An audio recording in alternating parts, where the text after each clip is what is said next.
आप बोलिए। सर आप ये पीरियोडिक टेबल के अभी न्यूमोनिक्स करा रहे हैं? न्यूमोनिक्स से नहीं, मतलब पहला लेक्चर है स्टार्टिंग तो से, मतलब नहीं, स्टार्टिंग से पूरा हिस्ट्री एंड ऑल। हम लोगों ने जो रिवीजन लेक्चर में देखा था वो जस्ट रिवीजन था, तो उसमें मैंने हिस्ट्री एंड ऑल वो सब नहीं पढ़ाया था। अभी हम लोग स्टार्टिंग से पढ़ने वाले, पूरा स्टेप बाय स्टेप। आपका ओके अगर पहले सर। से पढ़ा के हो गया होगा then there is no need to attend this lecture. आप कल या जो सर। रिवीजन लेक्चर होगा वही अटेंड कर सकते हो। अगर नहीं हुआ है कभी तो हाँ, there is a need. Okay, तो टोटल एलिमेंट्स डिस्कवर्ड कितने? तो 117 है, ठीक है। तो अनडिस्कवर्ड कितने बचे अभी? Excuse me sir. हाँ बोलिए। हाँ सर, ये अपना मोल कॉन्सेप्ट जो चल रहा था उसके बाद ये कंटिन्यूएशन फ्रेश टॉपिक है ना? हाँ, ये फ्रेश टॉपिक है। तो डिस्कवर्ड टोटल 117 टॉपिक। बोलो सर। सर मेरा पीरियोडिक टेबल हो गया था, रोहित सर ने करा दिया था। हाँ, तो वही मैं बोल रहा हूँ, जिनका पहले से पढ़ा के हो गया है तो आप कल रिवीजन लेक्चर में अटेंड करना, जहाँ पे मैं थोड़ा फास्ट पढ़ा रहा हूँ और जो छोटे छोटे टॉपिक्स है वो हम लोग नहीं कवर कर रहे हैं, जैसे कि हिस्ट्री एंड ऑल, ठीक है। तो वो लोग नहीं बैठेंगे तो चल जाएगा, जिनका पहले कभी पढ़ा के हुआ नहीं है वही अटेंड करना वैसे। सर बोलिए। आपका स्ट्रक्चर ऑफ एन एटम पढ़ा के नहीं हुआ है ना? नहीं। तो आप पढ़ाने वाले हो? क्या? आप पढ़ाने वाले हो ना स्ट्रक्चर ऑफ एन एटम? क्योंकि मैं रोहित सर के एक भी ये होने लेक्चर के में बाद ये होने के बाद हम लोग स्ट्रक्चर ऑफ आइटम्स कवर करेंगे। अभी पहले हम लोग सर पीरियोडिक टेबल कवर करते हैं। आपका पीरियोडिक स्ट्रक्चर ऑफ आइटम्स के किस किस के लेक्चर्स बिल्कुल हुए ही नहीं है? सर मेरा एक है। बाकी के स्टूडेंट्स? अच्छा, आपने कभी लेक्चर्स अटेंड ही नहीं किए, बराबर? Sir mole concept was our first chapter in chemistry. Structure of atom और एटॉमिक स्ट्रक्चर दो डिफरेंट चैप्टर्स है। Atomic structure and structure of atoms दोनों सेम ही है। तो किसने आज तक एटॉमिक स्ट्रक्चर या फिर स्ट्रक्चर ऑफ एटम इसका कोई भी लेक्चर अटेंड किया ही नहीं है, वो हैंड रेज करना।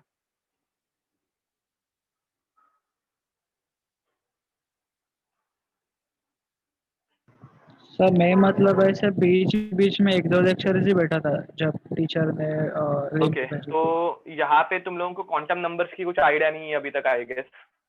No sir. नहीं सर। ओके, तो अब देखो, चैप्टर पढ़ाते वक्त मैं तुम लोगों को बहुत सारी ऐसी चीजें बताऊंगा क्वांटम नंबर्स की, जो तुम लोगों को याद तो रहनी चाहिए, ठीक है।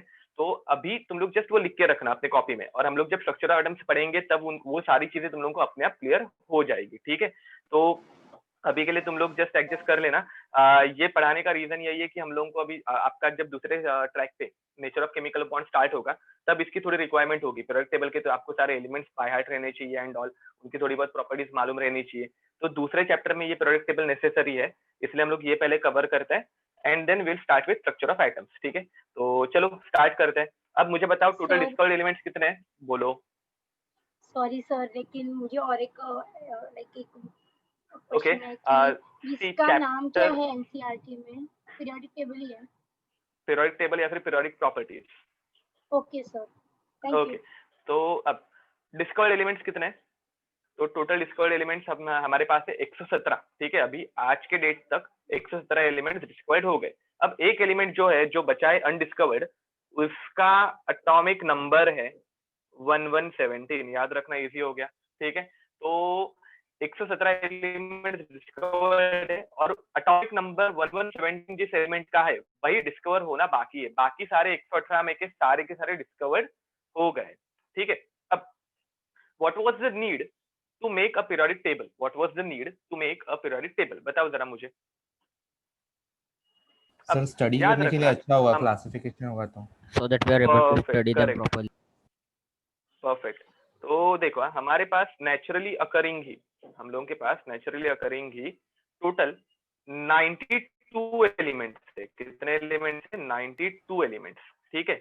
एंड बाकी हम लोगों के मैन मेड, ठीक है, सिंथेसाइज्ड एलिमेंट्स जो है वो काउंट करके टोटल 118 एलिमेंट्स खत्म हो जाते हैं। तो हम लोगों के पास टोटल 118 एलिमेंट्स है। इनको एक ही टाइम पे स्टडी करना ये इजी होने वाला है क्या? तो डेफिनेटली ये इजी नहीं होने वाला है। तो इनकी स्टडी इजी करने के लिए हम लोगों ने क्या बनाया? Periodic table. क्या बनाया? Periodic table. अब मैं तुम लोगों को पीरियोडिक टेबल की हिस्ट्री तो पढ़ाने ही वाला हूँ, बट उसके पहले तुम लोगों को एक सिंपल आइडिया देनी है। देखो, पीरियोडिक टेबल में एक तो रहता है ग्रुप। क्या रहता है? ग्रुप। ग्रुप मतलब क्या? तो वर्टिकल कॉलम्स। बोलो, ग्रुप मतलब क्या? तो vertical column columns. And vertical columns में हम लोग जो एलिमेंट्स रखते हैं, वर्टिकल कॉलम्स में जो हम लोग एलिमेंट्स रखते हैं, दे हैव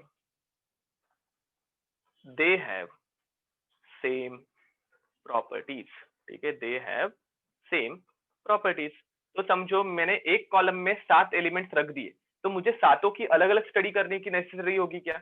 मैं क्या करूंगा, मैं ऊपर वाला एक एलिमेंट पढ़ूंगा और बाकी 6 की तो प्रॉपर्टी सेम हो जाएंगी। तो ग्रुप का एडवांटेज क्या है? ग्रुप का एडवांटेज यही है कि हम लोग एक ग्रुप में से अगर एक एलिमेंट पढ़ ले, ठीक है, एक ग्रुप में से एक एलिमेंट की स्टडी कर ले, तो उसके नीचे वाले सारे एलिमेंट्स की प्रॉपर्टी सेम है, तो उनके बारे में हम लोग को स्टडी करने की जरूरत नहीं है, ठीक है। एंड दूसरी चीज रहती है पीरियड, ठीक है। अब पीरियड में क्या होता है? पीरियड में रहते हैं हॉरिजॉन्टल रोज। क्या रहते हैं? Horizontal rose. एंड रोज में प्रॉपर्टी थोड़ी थोड़ी चेंज होते जाएगी, रोज में प्रॉपर्टीज थोड़ी थोड़ी चेंज होते जाएगी, ठीक है। तो अब सबसे पहले पीरियोडिक टेबल पढ़ने की एडवांटेज क्या है? तो हम लोगों को सिर्फ एक एलिमेंट पढ़ना पड़ता है, बाद में उसके नीचे जितने भी एलिमेंट्स रहेंगे उसकी प्रॉपर्टीज फिक्स्ड हो जाएंगी, ठीक है। तो ये सबसे बड़ा एडवांटेज है, जिसकी वजह से हम लोगों की स्टडी बहुत ईजी हो जाती है, ठीक है। अब पीरियोडिक टेबल ऐसे डायरेक्ट तो हम लोगों को पूरा रेडीमेड नहीं मिल गया था, हम लोगों ने स्टार्टिंग से ऐसे थोड़ा थोड़ा एडवांसमेंट करते गए साइंस में, तब जाके ये धीरे धीरे बना था। करेक्ट और रॉन्ग? Yes sir.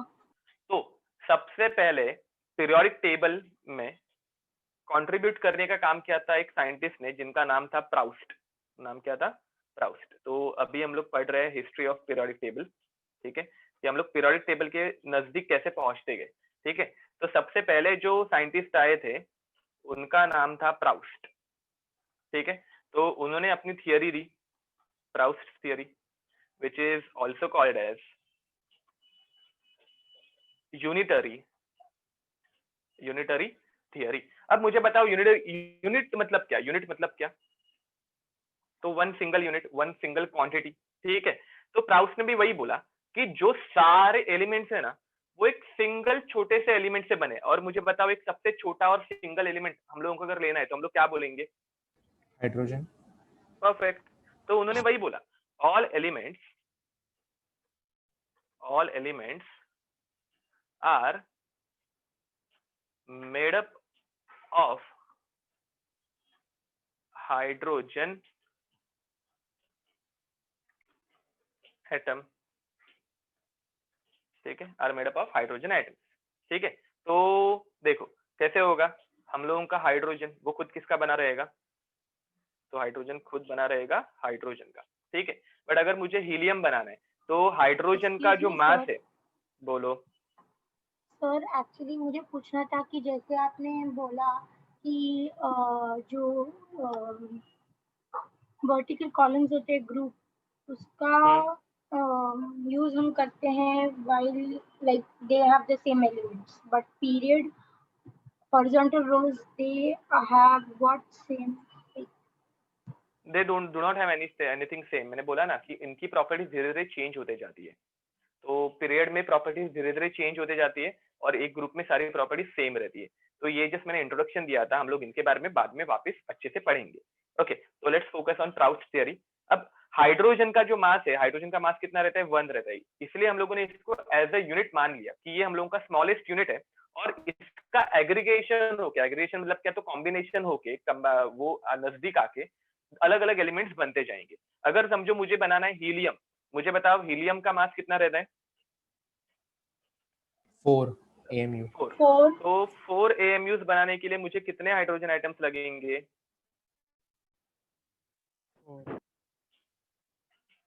4 हाइड्रोजन। तो ऐसे अगर 4 हाइड्रोजन एक साथ आ गए तो बन जाएगा हीलियम। तो क्या बन जाएगा? हीलियम, जिसका एटॉमिक मास डिनोट करने के लिए हम लोग लेटर यूज करते हैं ए, और एटॉमिक मास उसका कितना रहने वाला है? तो 4 होने वाला है, ठीक है। तो ये हो गया हम लोगों का हीलियम। अब सिमिलरली अगर मुझे कार्बन बनाना है तो कार्बन में कितने हाइड्रोजन आने चाहिए? 12 हाइड्रोजन आने चाहिए, एब्सोल्युटली करेक्ट। तो 12 हाइड्रोजन अगर कंबाइन हो जाएंगे तो बनेगा कार्बन, बिकॉज कार्बन का एटॉमिक मास रहता है 12, ठीक है। तो क्या लगता है, अच्छा है ना? मतलब अगर किसी जमाने में तुम लोगों को कुछ पता ही नहीं है किसी चीज के बारे में, एलिमेंट्स क्या है, वो किसके बने हैं, और कोई आके बोल दे कि हाँ बाबा ये चीज अपने सबसे छोटे पार्टिकल मतलब हाइड्रोजन से बने, और हाइड्रोजन ऐसे भाई भाईचारा करके एक साथ आ जाते, अपनी कम्युनिटी बनाते हैं, और बाद में एक बड़े बड़े एटम्स बनना स्टार्ट हो जाते हैं। तो बाकी के लोगों को भी थोड़ा वैलिड तो लगेगा ना कि हाँ बाबा कुछ तो पावर है इसके बोलने में, ठीक है? तो सबको लगा कि हाँ हो सकता है, क्यों नहीं हो सकता, बराबर है।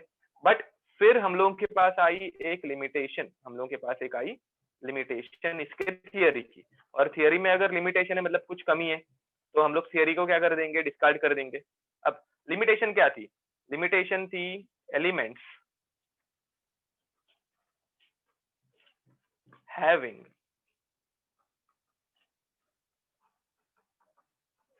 Fractional atomic mass. इसका एग्जांपल बताओ रे मुझे। एक तो रहता है क्लोरीन, परफेक्ट, 35.5। दूसरा कौन सा रहता है? Boron, sodium 3.5। सोडियम वो एकदम माइन्यूट, मतलब वो 22.99 ऐसे रहता है, तो उसको हम लोग फ्रैक्शनल नहीं पकड़ेंगे। बट क्लोरीन कैसे 35.5 परफेक्ट हाफ है, कॉपर कैसे 36.5 परफेक्ट हाफ है। तो क्लोरीन अगर तुम लोगों को बनाना है हाइड्रोजन एटम्स यूज करके, तो हम लोग क्या बोलेंगे, पहले हम लोग 35 हाइड्रोजन लेंगे और उसके बाद एक आधा हाइड्रोजन ले लेंगे। बट मुझे बताओ हाइड्रोजन को हम लोग हाफ कर सकते हैं क्या? No sir. No sir. तो हाइड्रोजन को हाफ नहीं कर सकते, परफेक्ट। और ये हाफ नहीं कर सकते, ये हम लोगों को पहले से बताने का काम किसने किया था? डाल्टन ने किया था। तो डाल्टन ने बताया था कि हाइड्रोजन या फिर एटम्स को हम लोग डिवाइड नहीं कर सकते। तो अगर यहाँ पे हाफ एटॉमिक मास आ रहा है, मतलब हम लोगों को हाइड्रोजन को कट करना पड़ेगा, विच इज नॉट वैलिड। तो हम लोगों की प्राउस थियरी क्या हो गई? डिस्कार्ड हो गई, इनवैलिडेट हो गई, ठीक है? तो ये जरा लिख लो। लिख लिया सर। एक मिनट देना मुझे।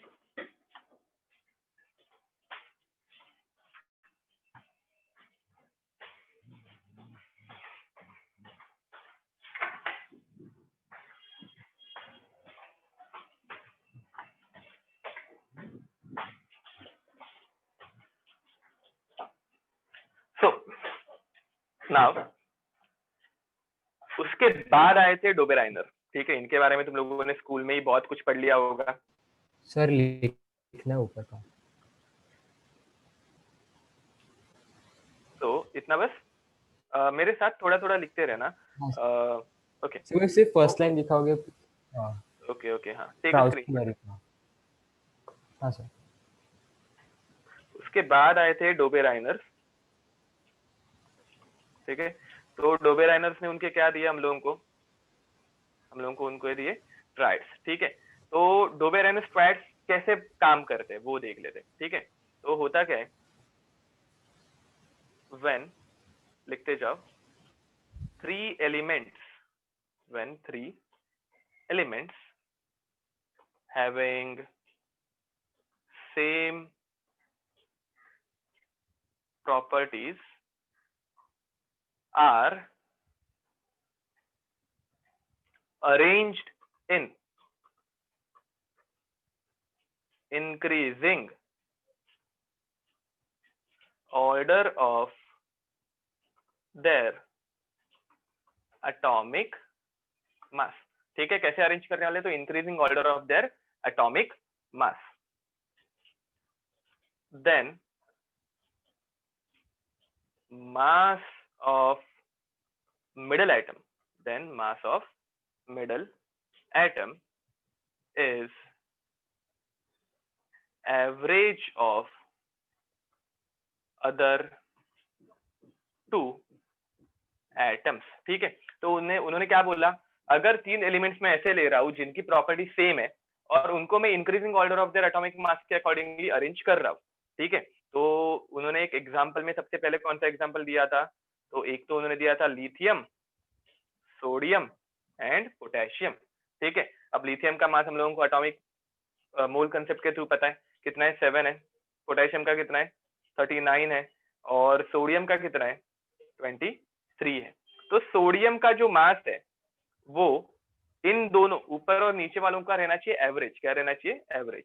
तो एवरेज कैसे निकालेंगे हम लोग? दोनों का मास ऐड करेंगे एंड डिवाइड करेंगे इसको 2 से।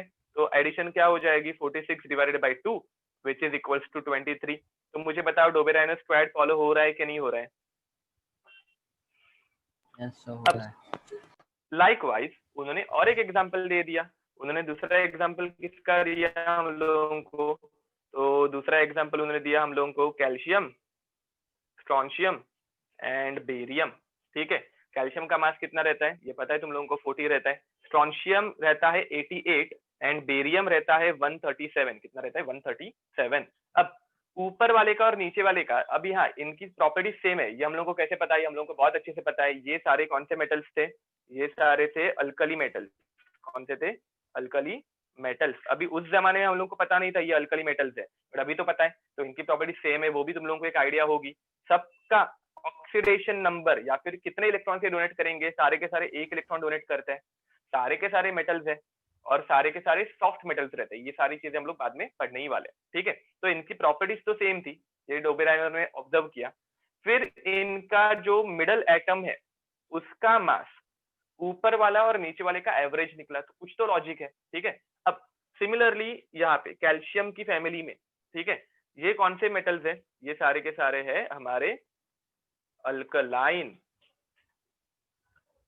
Earth metals. मतलब इनकी भी प्रॉपर्टीज कैसी है? सेम है। सारे के सारे एलिमेंट्स जो है वो हमेशा 2 इलेक्ट्रॉन्स डोनेट करते हैं। कैल्शियम भी 2 इलेक्ट्रॉन डोनेट करेगा, स्ट्रोंशियम भी 2 करेगा और बेरियम भी 2 करेगा। ठीक है, तो होगा क्या?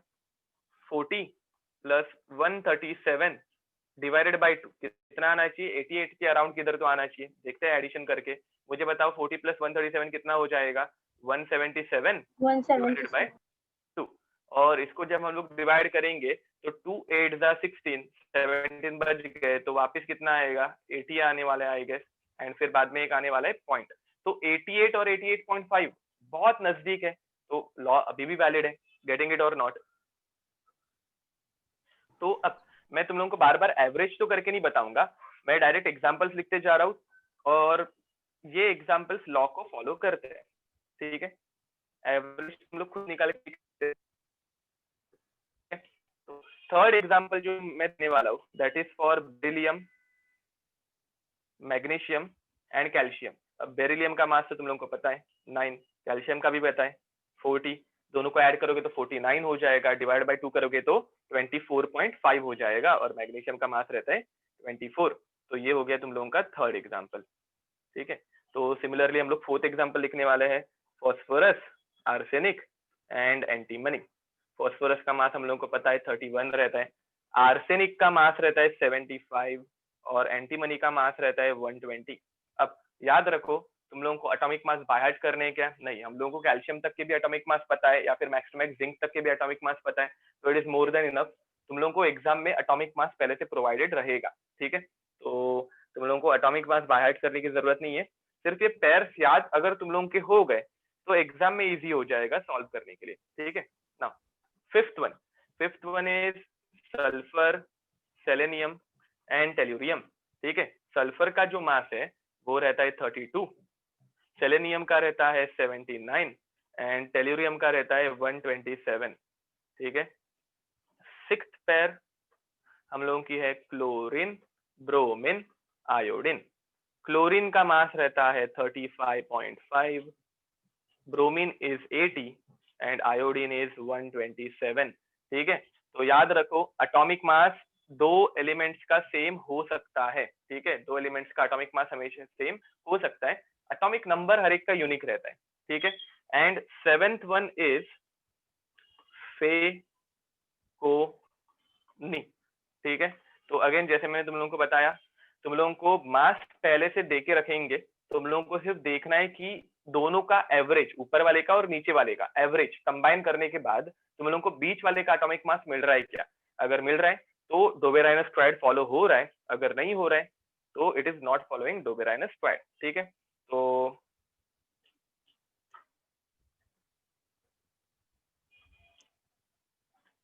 check whether following elements follow Döbereiner's squad. ठीक है, तो अब मैं तुम लोगों को एक ही एग्जांपल दे रहा हूँ, एग्जाम में या फिर एमसीक्यूज के टाइम पे, जेई में तुम लोगों को कैसे क्वेश्चंस आएंगे, तुम लोगों को 4 ऑप्शन रहेंगे, उनमें से कोई एक ऑप्शन ट्रायल को फॉलो करेगा और बाकी की 3 फॉलो नहीं करेंगे। तो अगर तुम लोगों को पहले से ये 7 याद है, इनके बाहर का अगर कोई दिया होगा तो तुम लोगों को कैलकुलेट करना पड़ेगा, बट अगर इनमें से कोई रहेगा तो तुम लोग डायरेक्ट टिक कर पाओगे, अगर नहीं दिया होगा इनमें से कोई तो तुम लोगों को कैलकुलेशन करनी पड़ेंगे। ठीक है, तो चलो देखते हैं। फ्लोरीन, क्लोरीन एंड ब्रोमीन, ठीक है, इसके लिए चेक करो इफ इट इज फॉलोइंग और नॉट। डेटा देके रखा है मैंने, मैसेज करना यस और नो, डायरेक्ट ऑडियो पे मत बोलना।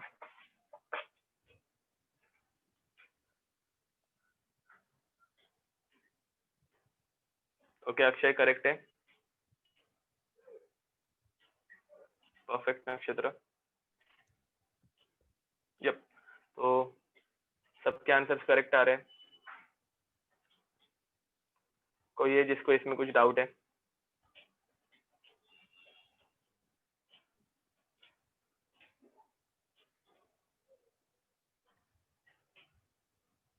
Yup correct. तो अब देखते हैं कैसे होगा। फ्लोरीन और ब्रोमीन का तुम लोगों को एवरेज लेना है। क्या लेना है तुम लोगों को? फ्लोरीन और ब्रोमीन का एवरेज लेना है। तो फ्लोरीन का मास 39 नहीं, 19 plus 80 divided by 2 which is equals to 49 divided by 2, sorry 49 नहीं, मैं डायरेक्ट एवरेज कर रहा था, तो 80 divided by 2 which is equals to 99 divided by 2 which is equals to 49.5। ठीक है, तो 49.5 एवरेज आ रहा है, बट क्लोरीन का मास कितना दिया है? 35.5, तो ऑब्वियस है this is not a Döbereiner's triad. ठीक है, तो चलो आगे बढ़ते हैं थर्ड थियरी की एक्सक्यूज तरफ। मी सर, बोलो। सर मुझे एक्चुअली एक क्वेश्चन आया अभी, जब भी आपने ऑलरेडी दे दिया था ना एटॉमिक मास हम लोग को, तो वो टाइम पे भी डोबेराइनर जी को पता था इस सब का मास, और फिर हाँ तभी पता था उनको सब मास। हाँ हाँ, मासेस उनको पता So थे। क्यों? back in that old age, how did they calculate the exact mass of an element? वही PV is equals to NRT use करके, या फिर हम लोगों ने जो परसेंटेज वाले मेथड्स देखे थे उसके थ्रू। एक तो ऑयल ड्रॉप एक्सपेरिमेंट है जो हम लोगों को केमिस्ट्री में तो नहीं पढ़ना रहता, बट हम लोग ऑयल ड्रॉप से तुम लोग चार्ज काउंट करते हैं, बट फिर भी तो ऑयल ड्रॉप एक्सपेरिमेंट से हम लोगों ने चार्ज काउंट किया था। ये सारे एक्सपेरिमेंट जो है हम लोगों के सिलेबस में तो नहीं है, बट उसका थोड़ा थोड़ा पार्ट एटलीस्ट हम लोगों के पास है। फॉर एग्जाम्पल मैंने तुम लोगों को मास स्पेक्ट्रोस्कोपी बताई थी। ठीक है, तो ये जो छोटी छोटी चीजें हैं उनके थ्रू हम लोग काउंट कर सकते हैं। Oil drop experiment, Millikan oil drop experiment correct, but उससे हम लोग चार्ज फाइंड आउट करते हैं एक्चुअली। सो अलग अलग एक्सपेरिमेंटल मेथड्स है, उनके थ्रू हम लोग इनको काउंट कर सकते हैं। सो बट हम लोगों के सिलेबस में ऐसे कुछ नहीं है। आगे बढ़ते हैं। न्यूलैंड्स लॉ ऑफ ऑक्टेव्स, ये तुम लोगों को बहुत अच्छे से पता है। ठीक है, तो अब क्या देखना स्टार्ट करो। न्यूलैंड ने क्या ऑब्जर्व किया? अगर हम लोग एलिमेंट्स को increasing order of their atomic मास लगा रहे हैं, ठीक है, तो हर 8वां एलिमेंट हम फर्स्ट एलिमेंट को रिजेंबल करेगा। क्या मैंने बोला? अगर हम लोग एलिमेंट्स को increasing order of their atomic मास में अरेंज करते जा रहे हैं तो हर 8वां एलिमेंट फर्स्ट एलिमेंट को रिजेंबल करेगा। तो जरा देखते हैं, लिख लेता हूं मैं। तो न्यूलैंड स्टेटेड दैट आपका स्क्रीन फ्री। क्या बोल रहे हो? स्क्रीन शेयरिंग बंद हो गया। Screen sharing. Okay, let me check.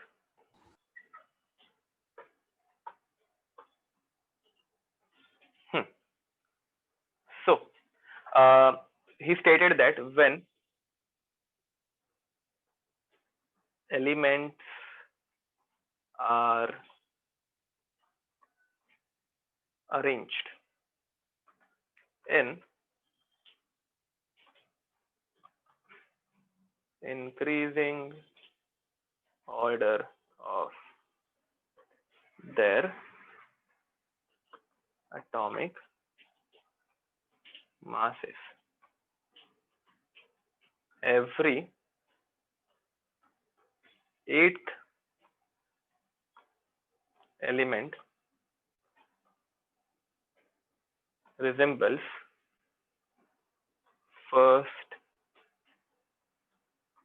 element in their properties like every 8th note resembles first note in musical notes. ठीक है, तो न्यूलैंड जिस देश को रिजेंबल करता था उनके म्यूजिकल नोट्स अलग थे, बट अगेन म्यूजिकल नोट्स हम लोगों के पास सिर्फ 8 7 ही रहते हैं। हम लोगों के इंडिया में हम लोग कौन से फॉलो करते हैं? सारे ग या गाय? गा है आई गेस, गाय से ग लिखते हैं। न्यूलैंड गाय है ना? एक्चुअली लैटिन था सारे गा मा पा धा नी एंड अगेन सा। ठीक है, तो अब अगर हम लोग इसको ऐसे अरेंज करेंगे, डो रे बोलो। मी फा सो ला के कुछ आता था ना। Yes I was gonna say exactly that thing. वही मैं बोल रहा हूँ। तो हम लोगों को वो वो नोट्स याद लैटिन रखे है। कुछ मिलने नहीं वाला है, हम लोगों को वो नोट्स याद रखे कुछ मिलने वाला है नहीं। हम लोगों को याद क्या रखना है कि वो म्यूजिकल नोट्स की तरह बिहेव करते हैं और हर एक 8 एलिमेंट उसको फॉलो करते हैं। हम लोगों को नोट्स एंड ऑल याद रखने का क्यों नहीं है? Because it is a part of history which is discarded nowadays. ठीक है, तो हम लोग को क्वेश्चन आने के चांसेस भी बहुत कम है, बट हाँ कॉलेज के एग्जाम्स में पूछे जा सकते हैं। तो सारे गामा पधा नी सा खत्म। हम लोग इंडियन थे, लैटिन वैटिन हम लोगों को पढ़ के कुछ मिलने वाला है नहीं, इंडियन म्यूजिकल नोट्स याद रखेंगे। ठीक है, तो अब इसकी तरह ही उन्होंने क्या अरेंज किया? उन्होंने एलिमेंट्स को अरेंज किया। ठीक है, तो एलिमेंट्स कैसे अरेंज हुए थे? Lithium, beryllium, boron, carbon, nitrogen, oxygen, fluorine, sodium, magnesium, aluminium, silicon, phosphorus, sulphur, chlorine, potassium and calcium. ठीक है, तो इन्होंने ऐसे इनको अरेंज किया एंड फिर बोला लाइक सा रे गा मा प ध नी सा। ठीक है, लिथियम और सोडियम, सोडियम जो है वो 8th एलिमेंट है जो कि किसको रिजेंबल करेगा? लिथियम को रिजेंबल करेगा। वैसे ही सोडियम के बाद अगेन सा रे गा मा पा धा नी सा। तो अगेन पोटेशियम 8th एलिमेंट है, वो किसे रिजेंबल करेगा? तो सोडियम को रिजेंबल करेगा। तो बेरिलियम से अगर तुम लोग काउंट करोगे कि बेरिलियम फर्स्ट नोट है या फिर फर्स्ट एलिमेंट ऐसे अज्यूम करोगे, तो बेरिलियम फर्स्ट, तो 1 2 3 4 5 6 7 8, तो मैग्नीशियम 8th एलिमेंट होगा जो बेरिलियम को फॉलो करेगा। ठीक है, तो इन अगेन इनमें कुछ तो लॉजिक आ गया। ठीक है, कि हाँ बाबा they are periodic in nature. उन्होंने क्या बोला? That elements are periodic in nature, मतलब एक पीरियड के बाद, एक थोड़े टाइम के बाद, टाइम रिलैप्स होने के बाद वो अगेन पहले वाले को फॉलो करना स्टार्ट कर देते हैं, या फिर उनकी प्रॉपर्टीज जो है पीरियोडिक है, वो हर टाइम थोड़े टाइम के बाद रिजेंबल करना स्टार्ट हो जाती है। ठीक है, तो अब यहाँ पे वापस हम लोग को क्या स्टडी करना है? लिमिटेशन, कि इस थियरी को डिस्कार्ड क्यों किया गया। ठीक है, तो कोई लिमिटेशन बताएगा? It was not valid after calcium, I guess. Perfect. So limitation is that it is not valid. It is not valid after calcium. तो कैल्शियम के बाद कितने एलिमेंट्स जाएंगे उसके बाद पीरियोडिसिटी वापस रीगेन होगी। कैल्शियम के बाद कितने एलिमेंट्स जाने चाहिए उसके बाद पीरियोडिसिटी रीगेन होगी।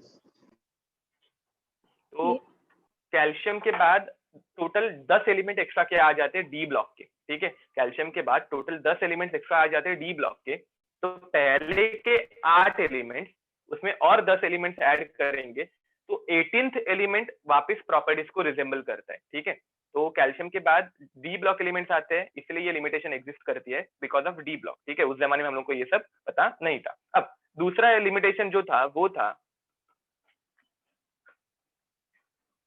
discovery of inert gas elements। ठीक है, अब बोलो। और एक वो हाइड्रोजन को आई गेस मेटल्स के साथ डाल दिया था, वो भी है ना? तो वो नोबेल का ये मेंडलीव की पीरियोडिक टेबल में आएगा, अभी नहीं। Oh, तो sorry. Discovery of inert gases, ठीक है। तो इनर्ट गैसेस का यहाँ पे पहले तो पोजीशन अभी तक दिया नहीं था, एक सिंपल रीजन कि वो तब तक डिस्कवर हुए नहीं थे। इनर्ट गैसेस बहुत लेट डिस्कवर हुए थे क्योंकि वो किसी के साथ रिएक्ट नहीं करते, उनके अमाउंट भी एक्चुअल में बहुत कम है, ठीक है। तो हम लोगों ने उनको बहुत लेट डिस्कवर किया था, और जब कभी उनकी डिस्कवरी हो गई तो अगेन उनके लिए यहाँ पे पोजीशन तो नहीं थी। और अगर मैंने इनर्ट गैस को प्लेस कर दिया, अगर मैंने इनर्ट गैसेस को प्लेस कर दिया तो होगा क्या, अब सारे गम पध नि सा, सा किसको मिलेगा वापस, 8th एलिमेंट आ जाएगा हम लोगों का नियॉन, और लिथियम और नियॉन तो एक दूसरे को फॉलो करते हैं नहीं, तो अगेन लॉ क्या हो गया, इनवैलिडेट हो गया, ठीक है। तो ये दो रीजन थे जिसकी वजह से न्यूलैंड्स ऑक्टेव्स रूल भी फॉलो नहीं कर पाए हम लोग। ओके, तो ये जरा लिख लो।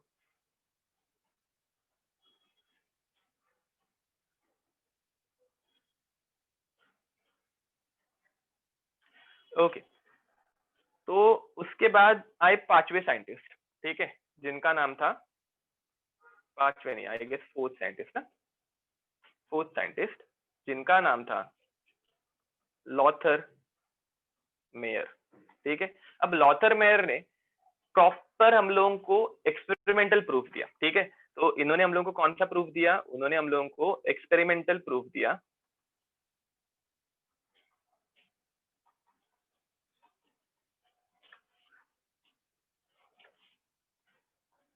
और एक्सपेरिमेंटल प्रूफ ऊपर वाले ने किधर दिया था क्या, तो नहीं दिया था। देखो हर एक ने अपनी अपनी थियरी दी, हाइड्रोजन से एलिमेंट्स बने हैं, बाद में एवरेज एटॉमिक मास जिनका कॉमन हो सकता है या फिर रहता है, या फिर सारे गामा पाधा निसा, जिनमें कुछ ऐसे थियोरिटिकल बेसिस है, सॉरी एक्सपेरिमेंटल बेसिस कुछ था नहीं, ठीक है। बट लॉथर मेयर ने क्या किया, लॉथर मेयर ने हम लोगों को एक्सपेरिमेंटल प्रूफ दिया। अब वो एक्सपेरिमेंटल प्रूफ जो था वो क्या था, तो he plotted a graph of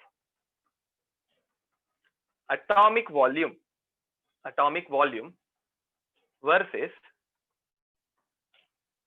atomic mass, ठीक है। उन्होंने किसके वर्सेस किसका ग्राफ प्लॉट किया, तो atomic volume versus atomic mass का उन्होंने ग्राफ प्लॉट किया। अब पहले तो एटॉमिक वॉल्यूम काउंट कैसे किया, एटॉमिक मास हम लोग काउंट कैसे करते हैं ऑल, उन्होंने ये सारी जो मेथड्स थी हम लोग नेक्स्ट स्टेट में भी पढ़ेंगे। एटॉमिक मास एटॉमिक काउंट करने के लिए अलग अलग मेथड्स रहती है जो हम लोग नेक्स्ट पढ़ेंगे, एंड एडवांस टेक्निक भी रहती है, फॉर एग्जांपल स्पेक्ट्रोस्कोपिकल टेक्निक्स, एक्सआरडी। तुम लोगों ने एक्सआरडी ये नाम पहले कभी सुना है? एक्सआरडी नहीं सुना होगा तो तुम लोगों ने एक्सरे डायफ्रैक्शन स्टडीज सुना होगा, जो डीएनए को फाइंड आउट करने के लिए यूज किया गया था, ठीक है, डीएनए का स्ट्रक्चर फाइंड आउट करने के लिए यूज किया गया था। तो ये सारी एडवांस टेक्निक हो गई, और हम लोग इतने एडवांस टेक्निक्स तो नहीं देखने वाले, बट हाँ हम लोग छोटी छोटी टेक्निक्स देखने वाले हैं, but next year solid state में। तो atomic volume versus atomic mass का ग्राफ अगर हम लोगों को प्लॉट करना है, तो सबसे पहले सिंपलेस्ट मेथड क्या है मालूम है, हम लोगों को फाइंड आउट करनी पड़ती है डेंसिटी। क्या फाइंड आउट करनी पड़ेगी? डेंसिटी, जो बहुत अलग अलग मेथड से हम लोग फाइंड आउट इजीली कर सकते हैं। ओके, वॉइस ब्रेक हो रहा है मेरा सर, वीडियो लैग हो रहा है। यस, अच्छा video, Yes, sir.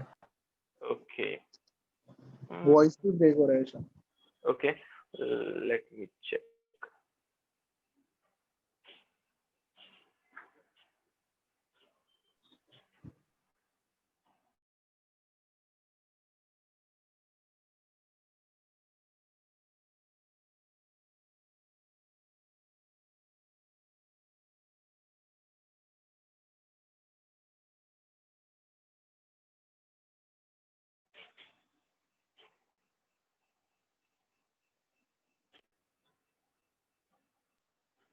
Am I audible? Yes, sir. Yes sir. तो हम लोगों के पास क्या है, density is equals to mass upon volume, ठीक है। तो यहाँ पे हम लोग चेंज क्या करेंगे, हम लोग को क्या फाइंड आउट करना है, वॉल्यूम फाइंड आउट करना है। तो फॉर्मूला क्या हो जाएगा, फॉर्मूला हो जाएगा atomic volume is equals to atomic mass divided by density, ठीक है।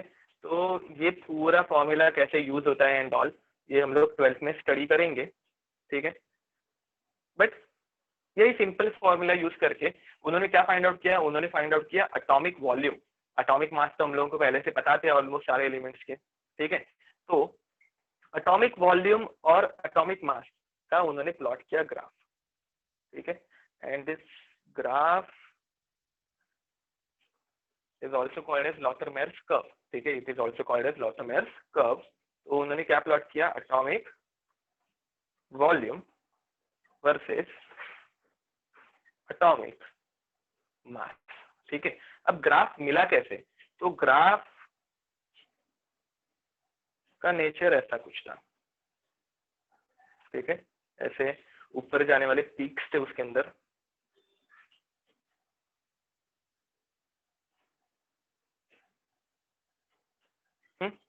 फिर उन्होंने ऑब्जर्व क्या किया कि यहाँ पे जो टॉप मोस्ट पोजिशन है, यहाँ पे जो टॉप मोस्ट पोजिशन है वहां पे कौन एग्जिस्ट करते हैं, वहां पे एग्जिस्ट करते हैं, बताओ ये कौन से एलिमेंट है, अल्कली मेटल्स। Alkali metals. ठीक है, तो ग्राफ में टॉप पोजीशन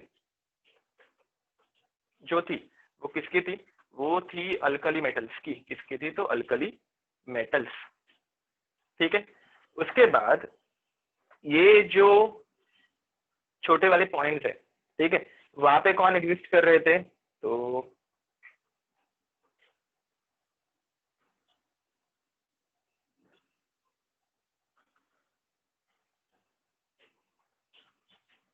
यहाँ पे कौन एग्जिस्ट कर रहे थे, तो मिडिल बॉटम पोजीशन पे एग्जिस्ट कर रहे थे अल्कली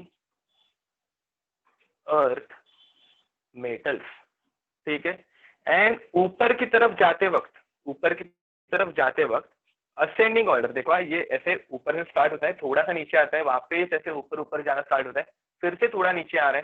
ठीक है, ऊपर से थोड़ा नीचे, वापस ऊपर, वापस थोड़ा सा नीचे, वापस और ऊपर, वापस थोड़ा सा नीचे, वापस और ऊपर, थोड़ा नीचे, वापस और ऊपर। ये ऐसे एक ट्रेंड दिख रहा है तुम लोगों को, ट्रेंड दिख रहा है अच्छा खासा। ठीक है, तो असेंडिंग के जगह पे, असेंडिंग जब ऑर्डर आ रही थी वहां पे आ रहे थे फ्लोरीन, क्लोरीन, ब्रोमीन एक्सेट्रा। ठीक है, तो असेंडिंग पोजीशन जो थी, असेंडिंग पोजीशन जो थी वो किसकी थी, तो वो थी हैलोजेंस की, वो थी हैलोजेंस की। तो ऊपर जाते वक्त असेंडिंग पोजीशन ऑक्यूपाई कर रहे थे। ठीक है, हैलोजेंस। ओके, तो ये था डोबेरेनस ट्रायड। ठीक है, उन्होंने किसके वर्सेस किसका ग्राफ प्लॉट किया, तो उन्होंने प्लॉट किया atomic volume versus atomic mass का ग्राफ, जिसमें उन्होंने ये ऑब्जर्वेशन हम लोगों को दिए, एंड यहाँ पे उन्होंने प्रूव किया दैट हाँ there is a periodic nature. Periodic nature कैसे है, तो देखो ग्राफ ऊपर से स्टार्ट करता है, फिर वापस वो ऊपर जाते किसके लिए, तो सेम लिथियम के बाद सोडियम के लिए, वापस ऊपर का मैक्सिमम पॉइंट कौन लेता है, तो सोडियम के बाद पोटेशियम लेता है, वापस पोटेशियम के बाद कौन लेता है, तो रुबिडियम लेता है। ये एडवांटेज थे कि इन्होंने experimentally with the help of graph prove किया कि हाँ there is a periodic nature, there is a periodic nature. तो लिख लो, ये ग्राफ अच्छे से ड्रॉ करो। अगेन इनऑर्गेनिक केमिस्ट्री पूरी थियोरेटिकल है। ठीक है, इनमें हम लोग फॉर्मूला बहुत कम डिस्कस करेंगे, और फॉर्मूला डिस्कस करने के बाद भी उसके ऊपर हम लोग कोई क्वेश्चन सॉल्व नहीं करेंगे। इनऑर्गेनिक केमिस्ट्री में तुम लोग को सिर्फ थियोरेटिकल क्वेश्चंस पूछे जाएंगे। अगेन याद रखो, ये सबसे ज्यादा स्कोरिंग सब्जेक्ट है। क्यों, वो बताता हूँ। अगर समझो ऑन एन एवरेज तुम लोगों को एग्जाम में एक क्वेश्चन सॉल्व करने के लिए 2 से 3 मिनट्स मिलते हैं। ठीक है, तो थियोरेटिकल क्वेश्चन सॉल्व करने के लिए तुम लोगों को टाइम लगना चाहिए क्या, वो मुझे बताओ। थियोरी वाला क्वेश्चन है, अगर तुम लोगों को पता है कि तुम लोगों को पहले से पता है कि टॉप पोजीशन जो है वो कौन अटेंड करने वाला है, तो अल्कली मेटल्स अटेंड करने वाला है। नीचे ऑप्शन में alkali earth metals, noble gases, alkali metals and halogens दिए। तो अल्कली मेटल्स तुम लोगों को पता ही है पहले से, तुम लोग डायरेक्ट टिक करके आगे बढ़ सकते हो। तो वो तुम लोगों के उतने 3 मिनट सेव हो जाते हैं, जो तुम लोग फिजिक्स या फिर मैथ्स के कुछ डिफिकल्ट क्वेश्चन के लिए या फिर केमिस्ट्री के कुछ के डिफिकल्ट क्वेश्चन के लिए कंज्यूम कर सकते हो। ठीक है, तो अगेन इनऑर्गेनिक केमिस्ट्री बहुत अच्छी है। अगेन इसमें तुम लोगों को कोई चीज बाय हार्ट करने की जरूरत नहीं है, हर एक चीज के पीछे लॉजिक रहता ही है। ठीक है, जो मैं एक्सप्लेन करूंगा, डोंट वरी। तो बाय हार्ट भी नहीं करना है, टाइम सेवर है, एंड सिंपल भी है, कंपेरेटिवली सिंपल है फिजिकल और ऑर्गेनिक के कंपैरिजन में। ठीक है, सिर्फ तुम लोगों को चीजें थोड़ी ज्यादा याद रखनी है। ओके, तो ये हो गया। Sir, the above curve is called Lothamier's curve. Above curve is called as Lothamier's curve. That's it. Okay. तो अब बट इनमें अगेन ज्यादा कुछ ऐसे ज्यादा बड़ी चीजें नहीं थी, मतलब कि नोबल गैसेस का एक्सप्लेनेशन, या फिर ये पीरियोडिक ट्रेंड क्यों वापस आ रहे, ये सारी चीजें एक्सप्लेन कर पा रहे थे कि लॉथमेस तो नहीं कर पा रहे थे। तो फिर इनके बाद कौन आए, तो इनके बाद आए मेंडलीव। कौन है, तो इनके बाद है मेंडलीव पीरियोडिक टेबल। ठीक है, अब मेंडलीव का नाम इतिहास में बहुत ज्यादा बार रिपीट हुआ है। ठीक है, या फिर इनको सर फादर, हाँ बोलो। सब एक सेकंड ग्राफ दिखा सकते हो, स्क्रीनशॉट लेना है ओके, उसका। हाँ ले लो एक स्क्रीनशॉट इसका।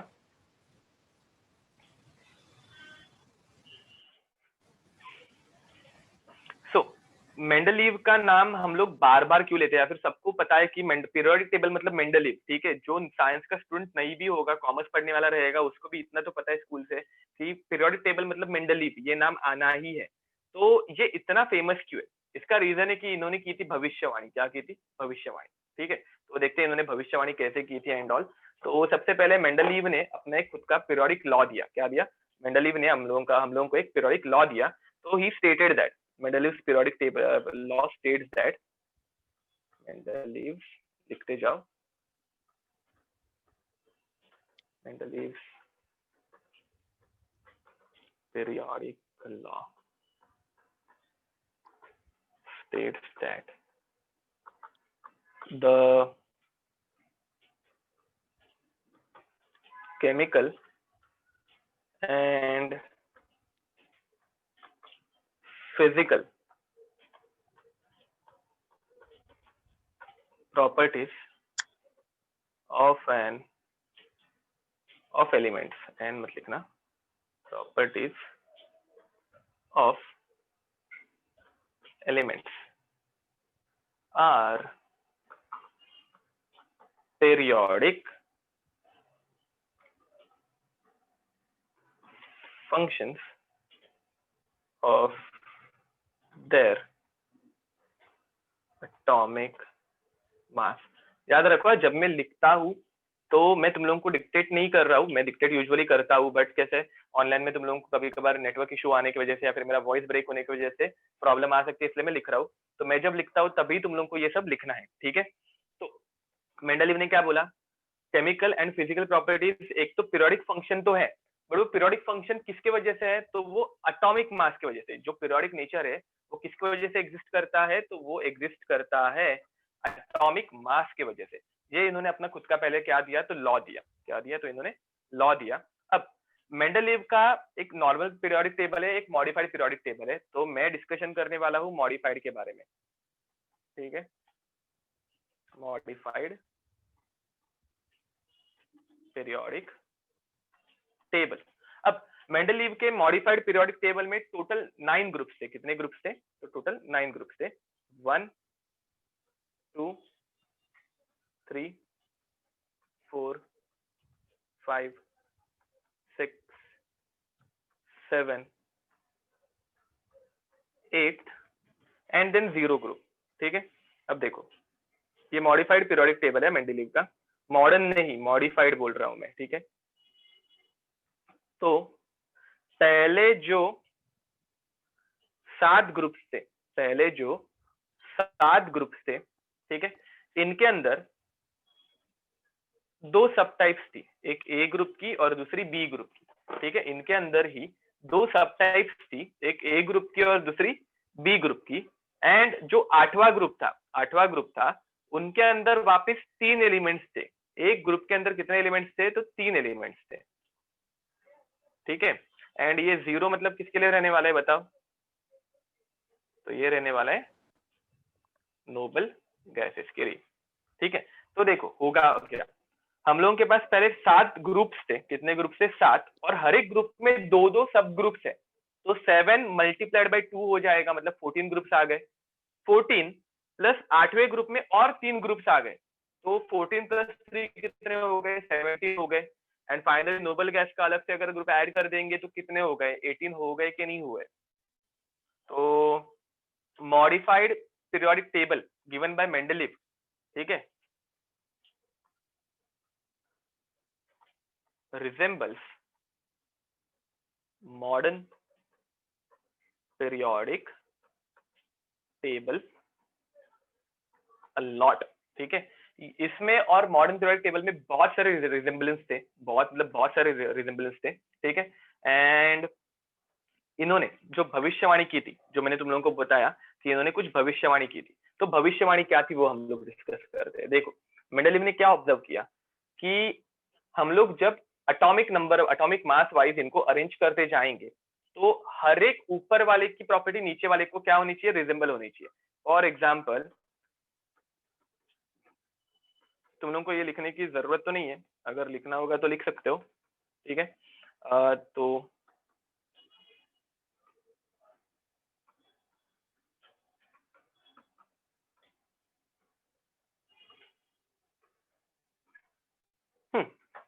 तो देखो इन्होंने क्या ऑब्जर्व किया, इन्होंने ऑब्जर्व किया कि ऊपर वाले की प्रॉपर्टी किससे रिजेंबल होनी चाहिए, नीचे वाले से रिजेंबल होनी चाहिए। तो वैसे ही एल्यूमिनियम के नीचे भी कोई तो एक ऐसा एलिमेंट आना चाहिए जो एल्यूमिनियम को रिजेंबल कर रहा है, जो एल्यूमिनियम को रिजेंबल कर रहा है। बट इनको यहाँ पे वो एलिमेंट मिला था क्या, तो नहीं मिला था। सिमिलरली सिलिकॉन को रिजेंबल करने वाला कोई एक एलिमेंट चाहिए है, बट ये यहाँ पे सिलिकॉन को रिजेंबल करने वाला उनको एलिमेंट मिला था क्या यहाँ पे प्लेस करने के लिए, नहीं मिला था। याद रखो कैल्शियम के बाद बहुत सारे एलिमेंट्स है जिनका एटॉमिक मास है। सिमिलरली सिलिकॉन के नीचे भी हम लोग बहुत सारे एलिमेंट्स प्लेस कर सकते थे, बट उन्होंने क्या रूल बताया था कि ऊपर वाला एलिमेंट नीचे वाले को रिजेंबल होना चाहिए। और ऐसा कोई एलिमेंट मेंडलीव को उस जमाने में मिला था क्या, तो नहीं मिला था। तो उन्होंने क्या किया था, उन्होंने एक ऐसे ब्लैंक स्पेस छोड़ दी थी। उन्होंने क्या किया था, ऐसे ब्लैंक स्पेस छोड़ दी वॉइस ब्रेक हो रहा है। एंड उन्होंने हम लोगों को नहीं सर, अब ओके हो गई सर, हो रही थी। ओके ओके, तो उन्होंने क्या बोला कि यहाँ पे ये मैंने जो ब्लैंक स्पेस छोड़ी है वहां पे कोई एलिमेंट तो आने वाला है, बट प्रॉब्लम क्या है कि हम लोगों ने अभी तक ये डिस्कवर नहीं किया। It is a very bold statement, ठीक है। ये ऐसे बताना बहुत डिफिकल्ट है कि कोई चीज नेचर में एग्जिस्ट कर रही है। मैं क्या बोल रहा हूँ, कोई चीज नेचर में एग्जिस्ट कर रही है बट हम लोगों ने अभी तक उसको डिस्कवर नहीं किया है। और जब वो यहाँ पे आएगा तो वो किसको रिजेंबल करेगा, तो वो एल्यूमिनियम को रिजेंबल करेगा।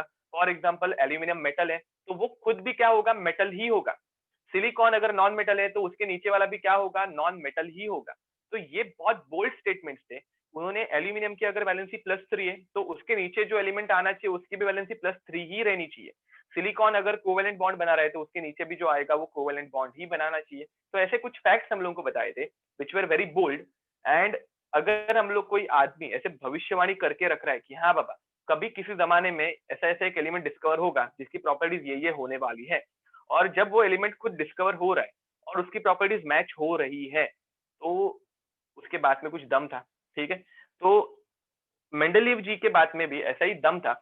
हम लोगों ने बाद में एल्यूमिनियम के नीचे आने वाली चीज मतलब गैलियम डिस्कवर की, एंड फिर हम लोगों को पता चला कि हाँ actually there is something which resembles aluminium, actually there is something which resembles silicon.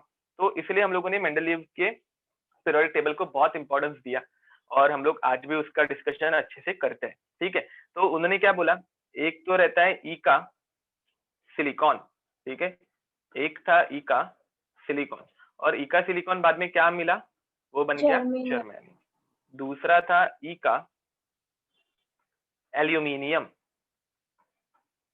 ठीक है, और वो आज की तारीख में क्या बन गया, गैलियम। उसके बाद उन्होंने ई का बोरॉन भी बनाया था। अगेन याद रखो तुम लोगों को मेंडलीव्स पीरियोडिक टेबल तुम लोगों के टेक्स्ट बुक में मिल जाएगा, ये मेंडलीव्स पीरियोडिक टेबल नहीं है, ठीक है, नॉट मेंडलीव्स पीरियोडिक टेबल। में यहाँ पे लिख देता हूँ, वो हम लोगों को बाय हार्ट भी नहीं करना है, उसके ऊपर हम लोगों को कोई ऐसे क्वेश्चंस भी ज्यादा आने नहीं वाले। जो लिखा के दिया जा रहा है उसके ऊपर क्वेश्चंस आएंगे, ठीक है। तुम लोग Mendeleev's periodic table text book में देख सकते हो, बट उसको हम लोगों को बाय हार्ट भी नहीं करना है, उसको याद भी नहीं रखना है। तो ई का बोरॉन, एंड ई का बोरॉन जो था वो था स्कैंडियम, एंड फाइनली था ई का मैंगनीज, ठीक है, मैंगनीज मतलब Mn, जो मिला टेक्नीशियम, ठीक है। अब इनके ऊपर भी हम लोगों को क्वेश्चन पूछे जा सकते हैं थियरी में। अब इसको याद कैसे रखें, तो देखो क्या याद रखोगे,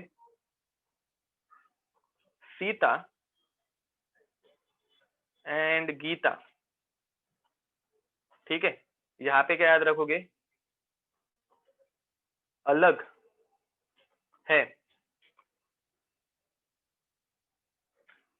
सीता कर रही है बीएससी एंड गीता कर रही है एमटेक। ठीक है, तो सीता गीता से अलग है, सीता कर रही है बीएससी एंड गीता कर रही है एमटेक। ठीक है, तो ये शॉर्ट निमोनिक्स है, तुम लोगों के ऊपर है, तुम लोगों को डायरेक्ट अगर याद रखने हो रहा है, क्योंकि 8 एलिमेंट्स ही है, एक दूसरे के कोरिलेशन तुम लोग बचपन से पढ़ते भी आ रहे हो, तो अगर तुम लोग को डायरेक्ट याद रह रहा है इट इज फाइन, अगर नहीं रह रहा है तो ये न्यूमोनिक्स तुम लोग याद रख सकते हो। ठीक है, तो जहाँ जहाँ पे मेरे पास न्यूमोनिक्स है मैं तुम लोग को न्यूमोनिक्स दे दूंगा, याद रखने में इजी हो जाएगा। इनऑर्गेनिक केमिस्ट्री में चीजें जितना हो सके उतना शॉर्टकट के थ्रू ही याद रखी जाती है। ठीक है, और रखना इजी भी हो जाता है। ओके, तो ये इनका एक एडवांटेज था। ठीक है, देन उन्होंने दूसरा एक एडवांटेज जो हम लोगों को दिया, मेंडलीव्स पीरियोडिक टेबल का एडवांटेज नंबर 1 था, तो मैं यहाँ पे लिख देता हूँ। हम लोग स्टडी कर रहे हैं मेरिट्स एंड इसमें ये मेरिट नंबर 1 था। ठीक है, उसके बाद उन्होंने मेरिट नंबर 2 बताया, दैट ही करेक्टेड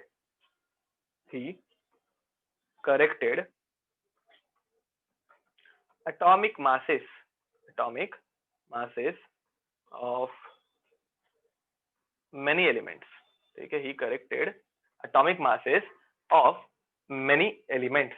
ठीक है, तो यहाँ पे सबसे अच्छा और सबसे ज्यादा स्टडी किया हुआ एलिमेंट कौन सा है, तो बेरिलियम।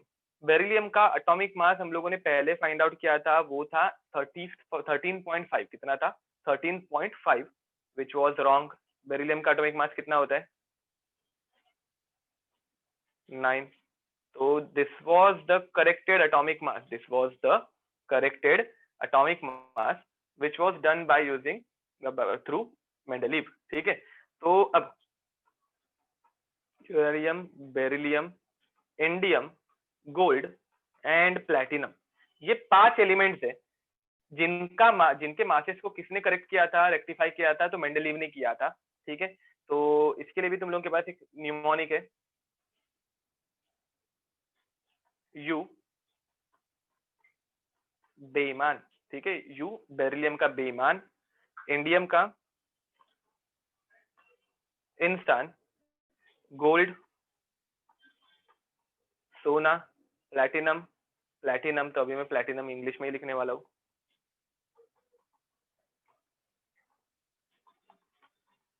चुराता है।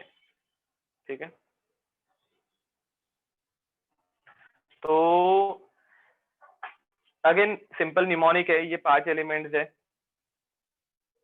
पर भी तुम लोगों को थियोरी में क्वेश्चंस ऐसे तो इतने इजी क्वेश्चंस पूछते हैं नहीं, बट यू नेवर नो वो कैसे क्वेश्चंस पूछे, तो याद रखना काम आएंगे।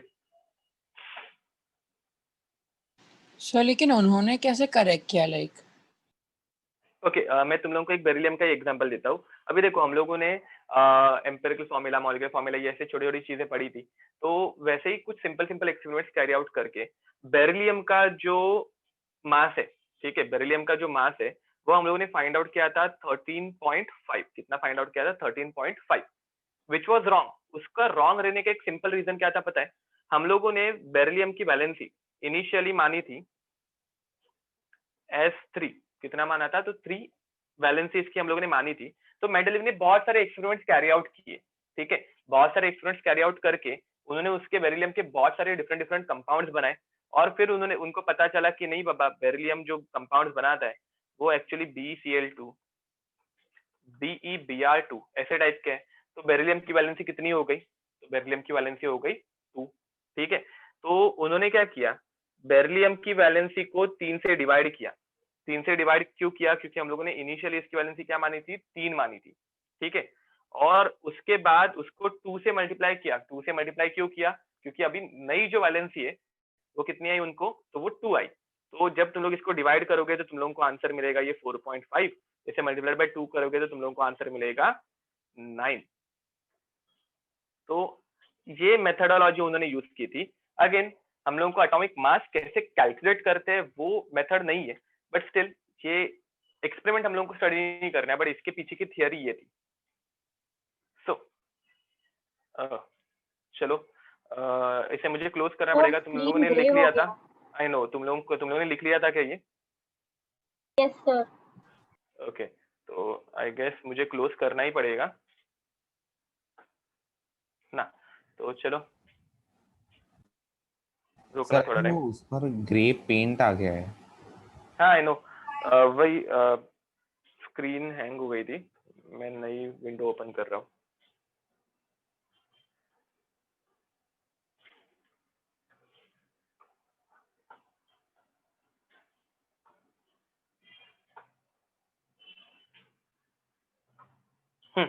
तो अब मेंडलीव्स पीरियोडिक टेबल में ये जो थे हम लोगों ने स्टडी की वो मेरिट्स थे, ठीक है। उन्होंने बहुत सारी अलग अलग चीजें हम लोगों को बताई, अनडिस्कवर्ड एलिमेंट्स के बारे में हम लोगों को एक आइडिया दी, उन्होंने बहुत सारे एलिमेंट्स का एटॉमिक मास रेक्टिफाई किया, करेक्ट किया, बट उसके साथ साथ कुछ डीमेरिट्स भी रहते हैं, ठीक है। अब डीमेरिट्स क्या थे?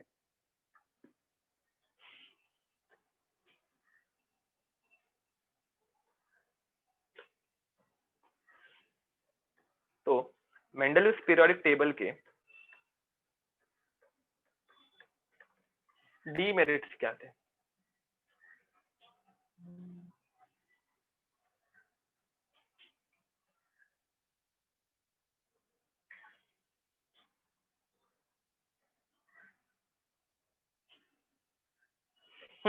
तो इसके डीमेरिट सबसे पहला जो था वो था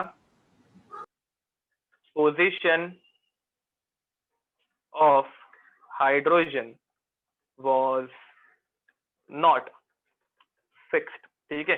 उस जमाने में भी पोजीशन ऑफ हाइड्रोजन फिक्स नहीं थी, और आज के जमाने में भी पोजीशन ऑफ हाइड्रोजन फिक्स्ड नहीं है। उसका रीजन क्या है? हाइड्रोजन दो ग्रुप्स को रिजेंबल करता है। कौन से ग्रुप्स को रिजेंबल करता है? अल्कली मेटल्स और हैलोजेंस। परफेक्ट। तो अल्कली मेटल्स ग्रुप 1 में रहता है एंड हैलोजेंस किस में रहते हैं? तो ग्रुप 17 में रहते हैं, ठीक है। तो ये मॉडर्न पीरियोडिक टेबल के टर्म्स में मैं लिख रहा हूँ, क्योंकि अभी इसके बाद हम लोग मॉडर्न पीरियोडिक टेबल ही स्टडी करने वाले हैं। अब दूसरी चीज जो इसमें लिमिटेशन थी वो क्या थी? तो नो सेपरेट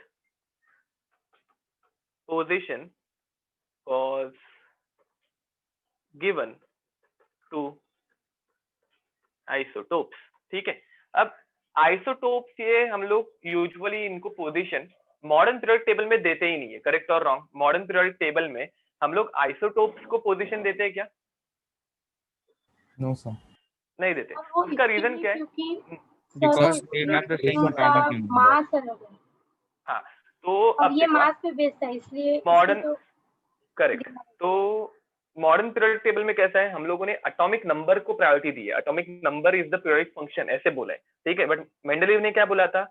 मेंडलीव ने बोला था atomic mass is the periodic table periodic function. और अगर एटॉमिक मास पीरियोडिक फंक्शन है तो आइसोटोप का मास तो डिफरेंट है। अगर आइसोटोप्स का मास डिफरेंट है तो उनको भी पोजीशन भी कैसे मिलनी चाहिए? डिफरेंट मिलनी चाहिए। बट ये दी गई थी क्या? तो नहीं दी गई थी। तो ये सेकंड लिमिटेशन था। अब थर्ड लिमिटेशन जो था वो था इट क्या बोल रहा हूं मैं? ही didn't follow his own law in some places, ठीक है। तो इन्होंने खुद के लॉ को ही कुछ जगह पे फॉलो नहीं किया था। फॉर एग्जाम्पल तुम लोगों को पता है आर्गन एंड पोटेशियम। मुझे बताओ आर्गन का एटॉमिक मास कितना है? तो आर्गन का एटॉमिक मास रहता है 40 एंड पोटेशियम का कितना रहता है? 39। तो अगर एटॉमिक मास वाइज हम लोग इनको अरेंज करेंगे तो पहले कौन आना चाहिए था? आर्गन आना चाहिए था। दूसरा कौन आना चाहिए था? पोटेशियम आना चाहिए था। बट हम लोग इसको ऐसे फॉलो करते हैं क्या? इसको ऐसे लिखते हैं क्या? नहीं, हम लोग पहले किसको लिखेंगे? आर्गन को लिखेंगे, दूसरा किसको रखेंगे? पोटेशियम को लिखेंगे। तो ये एक पेयर थी। सिमिलरली दूसरी पेयर थी टेल्यूरियम और इंडियम की, ठीक है। सिमिलरली तीसरी पेयर थी कोबाल्ट एंड निकल की। एंड लास्ट जो पेयर थी वो थी थूलियम और प्रेसोडीनियम की, ठीक है। तो ये 4 पेयर्स थी जो मेंडलीव के पीरियोडिक लॉ को, मतलब एटॉमिक मास के अकॉर्डिंगली अरेंज तो नहीं हो पा रहे थे, बट फिर भी मेंडलीव ने हायर एटॉमिक मास वाले को पहले लिखा और लोअर एटॉमिक मास वाले को बाद में लिखा, ठीक है। तो ये इतना ही हम लोगों को मेंडलीव की पीरियोडिक टेबल के बारे में याद रखना है, ठीक है। हाँ, अब फोर्थ डीमेरिट जो था वो था ही couldn't exactly explain the reason behind periodic nature, ठीक है। उन्होंने एक्चुअल में हम लोग को रीजन बताया, क्या खरा रीजन क्या है पीरियोडिक नेचर का, तो सेम इलेक्ट्रॉनिक कॉन्फ़िगरेशन, ठीक है। तो इसका रीजन एक्चुअल वाला लिख देना। पीरियोडिक नेचर किसकी वजह से दिखता है हम लोगों को? पीरियोडिक नेचर हम लोगों को दिखता है सेम इलेक्ट्रॉनिक कॉन्फ़िगरेशन के वजह से, ठीक है। अब अगेन इलेक्ट्रॉनिक कॉन्फ़िगरेशन ये तुम लोगों ने पढ़ा नहीं अभी तक, स्ट्रक्चर ऑफ एटम्स में हम लोग इसको पढ़ते हैं, ठीक है। तो इस चैप्टर में मैं तुम लोगों को जगह जगह पे इलेक्ट्रॉनिक कॉन्फ़िगरेशन बहुत सारी चीजों की बताऊंगा, और जो कुछ लिखना है अभी के लिए लिख के रखना, वो तुम लोग जब स्ट्रक्चर ऑफ एटम्स पढ़ लोगे तो तुम लोगों को वो नोटेशन अपने आप समझ में आ जाएंगे, ठीक है। तो सिर्फ अभी के लिए तुम लोगों को लिखना है, ओके। तो ये 4 डीमेरिट्स थे, लिख लो ये जरा। सर आपने बोला था ना आपके साथ लिखने में। ओके, हाँ हो गया है ना। जस्ट मुझे एक इम्पोर्टेंट कॉल करना है, तो बेयर विथ मी।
सो अब लास्ट जो साइंटिस्ट आए वो कौन थे?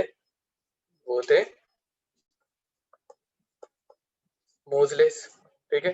तो मोजलेस पीरियोडिक टेबल, मोजलेस पीरियोडिक टेबल, इसी को हम लोग क्या बोलते हैं? मॉडर्न पीरियोडिक, इसी को हम लोग बोलते हैं मॉडर्न पीरियोडिक टेबल, ठीक है। इसी को हम लोग क्या बोलते हैं?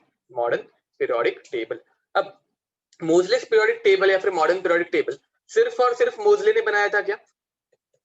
तो नहीं, मोजले ने अपना लॉ दिया। मोजले ने लॉ क्या दिया? तो ऊपर जो हम लोगों ने मेंडलीव्स लॉ लिखा है उसमें से एटॉमिक मास निकाल के तुम लोग क्या ऐड करोगे? तो एटॉमिक नंबर। तो मोजले ने लॉ क्या दिया? तो मोजले ने लॉ दिया chemical and physical properties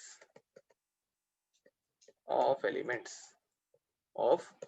elements are periodic function periodic function of their atomic number। ऊपर मैंने तुम लोगों को बताया था एटॉमिक मास किसे डिनोट करते हैं, तो कैपिटल ए से डिनोट करते हैं। तो सिमिलरली एटॉमिक नंबर हम लोग किसे डिनोट करते हैं, तो कैपिटल जेड से डिनोट करेंगे। ठीक है, तो ये है मोजलेस पीरियोडिक लॉ। ठीक है, जो मोजले ने दिया था। एंड अब उसके बाद मैं जो तुम लोग को क्वेश्चन पूछ रहा था, मॉडर्न पीरियोडिक टेबल सिर्फ मोजले ने बनाया है क्या? तो इसका आंसर क्या है? इसका आंसर है नो। मॉडर्न पीरियोडिक टेबल बनाने के लिए 4 साइंटिस्ट थे। एक था रेंज, दूसरा खुद था मोजले, एंड तीसरा था बोर्स, एंड चौथे थे बरी। ठीक है, तुम लोगों ने बोर्स बरी ऐसे वर्ड सुना होगा, एक बोर्स बरी करके।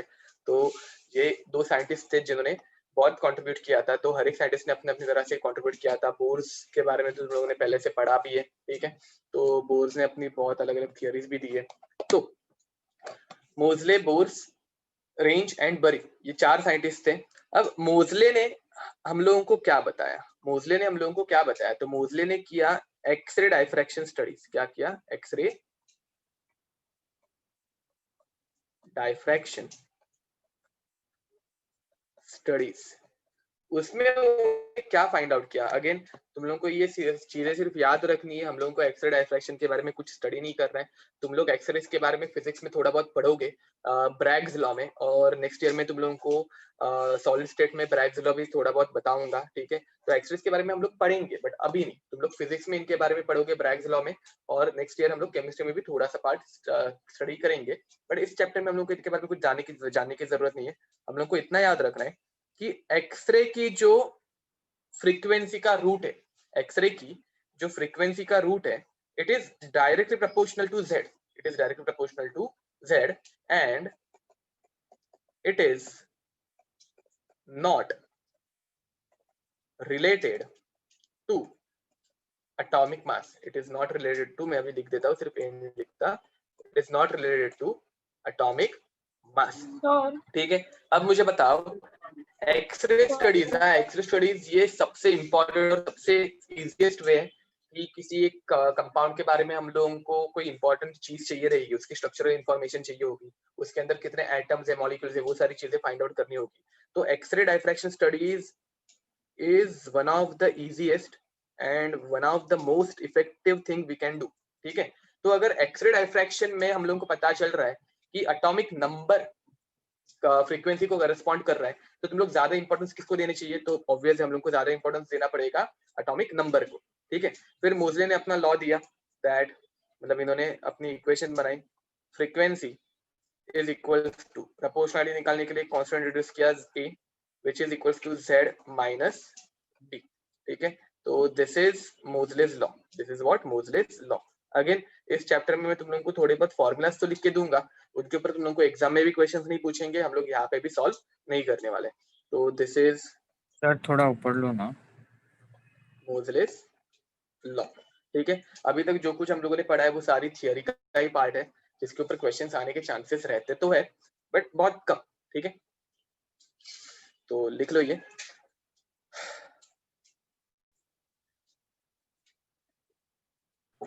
सर तो मेंडलीव की पीरियोडिक टेबल में सबसे एक बड़ी खामी क्या थी? तो उन्होंने पीरियोडिक टेबल बनाया जिसमें उन्होंने बोला भी कि प्रॉपर्टीज जो है वो पीरियोडिक नेचर से रिपीट होते रहती है, बट उन्होंने उसका रीजन बताया क्या? तो नहीं। बट यहाँ पे बोर्स जैसे साइंटिस्ट थे जिन्होंने इनके इलेक्ट्रॉनिक कॉन्फ़िगरेशन के बारे में बहुत कुछ तुम लोगों ने वो 10th तक तो पढ़ा ही है। ठीक है, तो अब तक इलेक्ट्रॉनिक कॉन्फ़िगरेशन और उसकी इंपॉर्टेंस हम लोगों को पता चल गया था। तो मोजले ने हम लोगों को रीजन फॉर पीरियोडिसिटी दिया। ठीक है, तो पहले okay, I can't hear you guys. Okay, let me reconnect my earphones. Wait. वही मैं सोचू तुम लोग इतने शांत कैसे बैठ गए?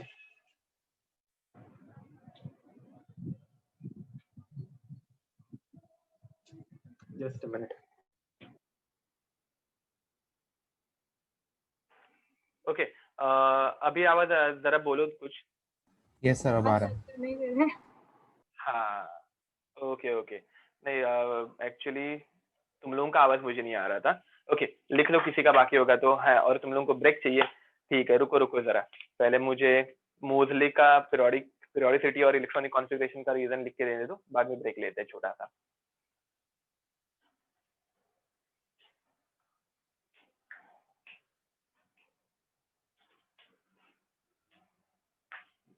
ओके, सर लिख के हो गया होगा तुम लोगों का। हाँ बोलो। वो सर एंटोनी लाइवोजा नाम का भी नाम का एक साइंटिस्ट था ना?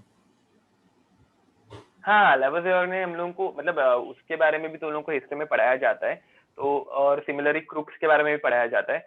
क्वेश्चन तो आता नहीं है, but Lavoisier is called as, एक मिनट, Lavoisier is called as father of chemistry, ठीक है। तो उनका तो मतलब महत्व बहुत है, उन्होंने बहुत सारे एक्सपेरिमेंट किए थे बेसिक से, और केमिस्ट्री को स्टार्ट करने का काम अगर देखा जाए तो उन्होंने ही किया था।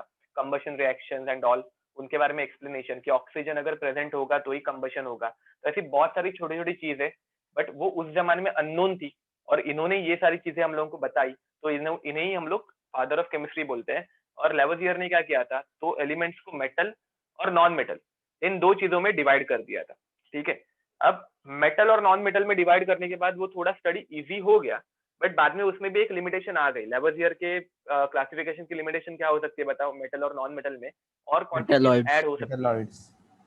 मेटलॉइड्स, तो discovery of metalloids was limitation for Lavoisier, but ठीक है, मतलब इट इज फाइन।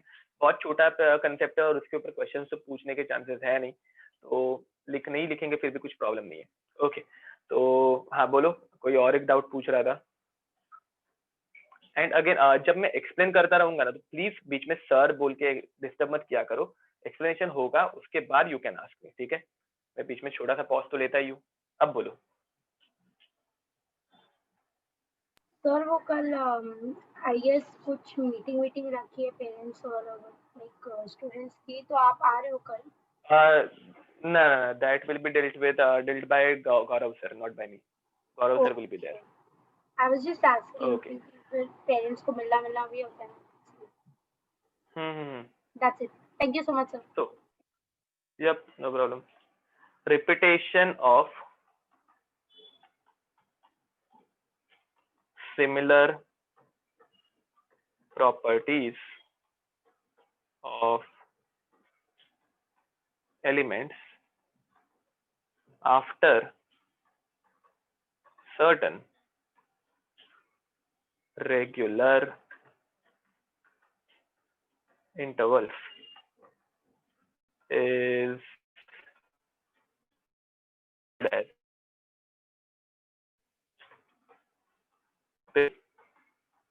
सिटी, ठीक है। क्या बोला मैंने, तो सिंपल, जैसे मैं तुम लोगों को वर्ड्स में लिख के बता रहा था बार बार, कुछ एक सर्टेन पीरियड के बाद एलिमेंट्स की प्रॉपर्टीज क्या होती है, तो बार बार रिपीट होती है, तो उसे ही हम लोग क्या बोलेंगे, पीरियोडिसिटी बोलेंगे। एंड इसका रीजन हम लोगों को देने का काम किसने किया, तो इसका रीजन हम लोगों को देने का काम किया लेवोसियर ने, सॉरी लेवोसियर क्या बोल रहा हूँ मैं, मोजले ने, और बोर्स जो 4 साइंटिस्ट थे उन्होंने दिया। तो इसका रीजन क्या है बताओ। केमिकल एंड केमिकली लिखते हैं, chemical properties of elements repeat after certain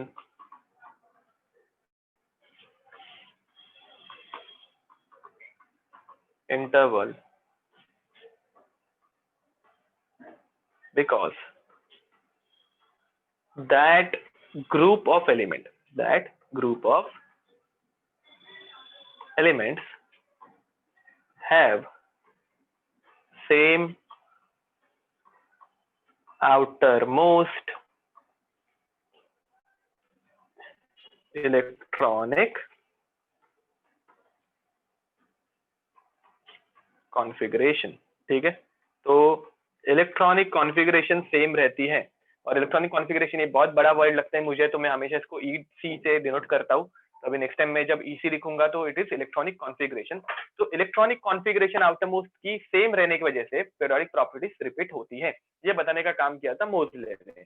okay, so with this we'll take a 5 minutes का break, ठीक है। I will continue, it is 517, तो will continue on 522.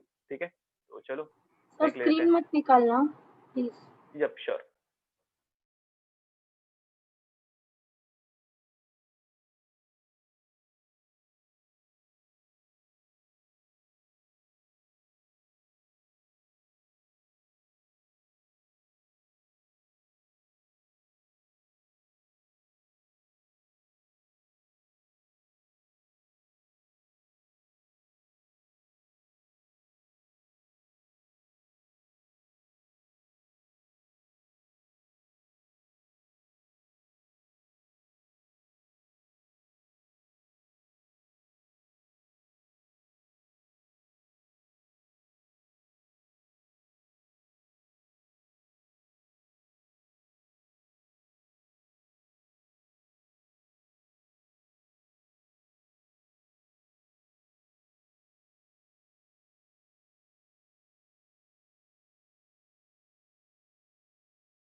Okay, so let's continue. Now, किसी ने तो doubt पूछा है कि अगर बोर्स ने इलेक्ट्रॉनिक कॉन्फ़िगरेशन दी है तो श्रोडिंगर ने क्या किया था। तो देखो बोर्स एंड श्रोडिंगर, ठीक है,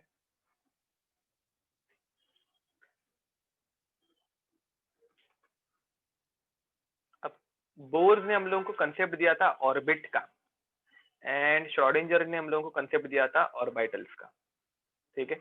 अब इस चैप्टर पे मतलब इस टॉपिक पे आ ही गए तो थोड़ा सा एकदम शॉर्ट में मैं तुम लोगों को एक आइडिया दे रहा हूँ, ठीक है, जो तुम लोगों को बहुत काम आएंगी। इस चैप्टर में तुम लोगों को मतलब बाकी के लोगों को भी एक आइडिया मिल जाएगी कि हम लोग जो इलेक्ट्रॉनिक कॉन्फ़िगरेशन में आगे लिखने वाले हैं वो क्या लिख रहे हैं, ठीक है। तो देखो बोर्स ने हम लोग कंसेप्ट किसका दिया, ऑर्बिट का। ऑर्बिट जो है वो एक्सप्लेन करता है पार्टिकल नेचर, क्या एक्सप्लेन करेगा, पार्टिकल नेचर, या फिर यूज करता है पार्टिकल नेचर का ऑर्बिट्स को एक्सप्लेन करने के लिए। ऑर्बिटल एक्सप्लेन करता है वेव नेचर, क्या एक्सप्लेन करता है, वेव नेचर। अब जिन बच्चों ने एटॉमिक स्ट्रक्चर पढ़ा नहीं है उनके लिए मैं बता रहा हूँ, देखो मुझे बताओ इलेक्ट्रॉन कौन सा नेचर शो करता है, मतलब इलेक्ट्रॉन को तुम लोग अगर विजुअलाइज करोगे तो तुम लोग कैसे विजुअलाइज करोगे। अगर मैं बचपन में विजुअलाइज करता तो मुझे एक ऐसे छोटा सा ऐसे गोला लगता, करेक्ट और रॉन्ग, बोलो बोलो, अरे आ गए कि नहीं सब जन, ब्रेक खत्म हो गया सर। हाँ, तो अब मुझे बताओ अगर इलेक्ट्रॉन को तुम लोगों को विजुअलाइज करना है तो तुम लोग कैसे विजुअलाइज करोगे, ऐसे एक छोटा सा गोला ही विजुअलाइज करोगे ना, कि एकदम छोटा सा एक टाइनी पार्टिकल है जो एक ऐसे सर्कुलर ऑर्बिट में रिवॉल्व कर रहे हैं, करेक्ट और रॉन्ग। Yes sir. ओके, तो ये एक ऐसे छोटा सा पार्टिकल बोर्स ने भी इमेजिन किया और वो एक एक ऑर्बिट के अंदर, किसके अंदर, तो ऑर्बिट के अंदर रिवॉल्व कर रहे हैं, वो उन्होंने सोचा, ठीक है। बट एक्चुअल में हम लोग को बाद में मालूम पड़ा कि ये जो पार्टिकल है वो पार्टिकल की तरह भी एग्जिस्ट कर सकता है, at the same time it can exist as a wave, ठीक है। इसके बारे में हम लोग स्ट्रक्चर ऑफ एटम्स में एकदम अच्छे से स्टडी करेंगे, ठीक है। बट अभी के लिए एक आइडिया रख दो कि ऑर्बिट और ऑर्बिटल इनके अंदर डिफरेंस क्या है, ठीक है। जिन्होंने स्ट्रक्चर ऑफ एटम्स पढ़ा नहीं है उनके लिए मैं बता रहा हूँ। अब इलेक्ट्रॉन एक तो रहेगा पार्टिकल नेचर में, कौन से नेचर में रहेगा, पार्टिकल नेचर। दूसरा वो रहेगा वेव नेचर, कौन से नेचर में रहेगा, वेव नेचर। अब पार्टिकल जो है, पार्टिकल मतलब क्या, तो अपनी अर्थ, ठीक है। तो अर्थ की तरह अगर हम लोग देखेंगे तो अर्थ किसके अराउंड रिवॉल्व करती है, सन के अराउंड। और अर्थ जब सन के अराउंड रिवॉल्व करती है तो उसके रिवॉल्यूशन के पाथ को हम लोग क्या बोलते हैं, ऑर्बिट। तो यहाँ पे भी अगर इलेक्ट्रॉन पार्टिकल नेचर दिखाएगा तो इलेक्ट्रॉन प्रोटॉन के आजू बाजू में रिवॉल्व करते वक्त किसमें रिवॉल्व करेगा, ऑर्बिट के अंदर, किसमें रिवॉल्व करेगा, ऑर्बिट, ठीक है। जिनका स्ट्रक्चर ऑफ एटम्स हुआ नहीं है उनके लिए मैं बता रहा हूँ, ठीक है। पार्टिकल नेचर में हम लोग क्या कंसिडर करते हैं, हम लोग कंसिडर करते हैं ऑर्बिटल। बट फिर आए श्रोडिंगर, ठीक है। श्रोडिंगर बाबा ने हम लोग को क्या बताया, मतलब एक्चुअली उनके पहले आए थे डी ब्रॉगली, बट हम लोग अभी वो सब थियरी, मतलब मैं एकदम शॉर्ट में तुम लोग को बता रहा हूँ, तो ये 100% करेक्ट नहीं है, बट तुम लोग को एक जनरल आइडिया आ जाएगी। उसके बाद कौन आए, श्रोडिंगर बाबा है। उन्होंने क्या कंसिडर किया, उन्होंने कंसिडर किया वेव नेचर, क्या कंसिडर किया, वेव नेचर। अब वेव नेचर कैसा है वो जरा दिखाता तुम लोग को, ठीक है। समझ लो तुम लोग गांव गए और गांव में एक ऐसे बड़ा सा पॉन्ड है, बड़ा सा क्या है, पॉन्ड है, और तुम लोगों ने उंगली करना स्टार्ट किया। हम लोग क्या करते हैं, पॉन्ड के अंदर जाते हैं तो पत्थर उठाते हैं और डाल देते हैं पॉन्ड के अंदर, करेक्ट और wrong, yes sir, yes sir. Pond के अंदर तुम लोग जब पत्थर ऐड करोगे तब मुझे बताओ क्या जनरेट होंगी, रेडियल वेव्स, वेव्स जनरेट होंगी, परफेक्ट। तो देखो ये जनरेट होना स्टार्ट हो गई वेव्स, क्या जनरेट होना स्टार्ट हो गई, वेव्स। और वेव्स ऐसे ही बाहर आना स्टार्ट होते हैं, जब समझो तुम लोगों ने बीच में ऐसे पत्थर डाला होगा तो ये ऐसे ही डायरेक्शन में वेव्स आना स्टार्ट हो जाते हैं ना, ऐसे ही कुछ डायग्राम दिखना स्टार्ट हो जाता है, करेक्ट और रॉन्ग। अब बाद में दूर जाते जाते वेव्स थोड़ा थोड़ा डिसअपियर होना स्टार्ट हो जाएंगे, ठीक है। एक पॉइंट के बाद वेव्स बहुत कम दिखेंगी और उसके बाद वो डिसअपियर हो जाएंगे, ठीक है।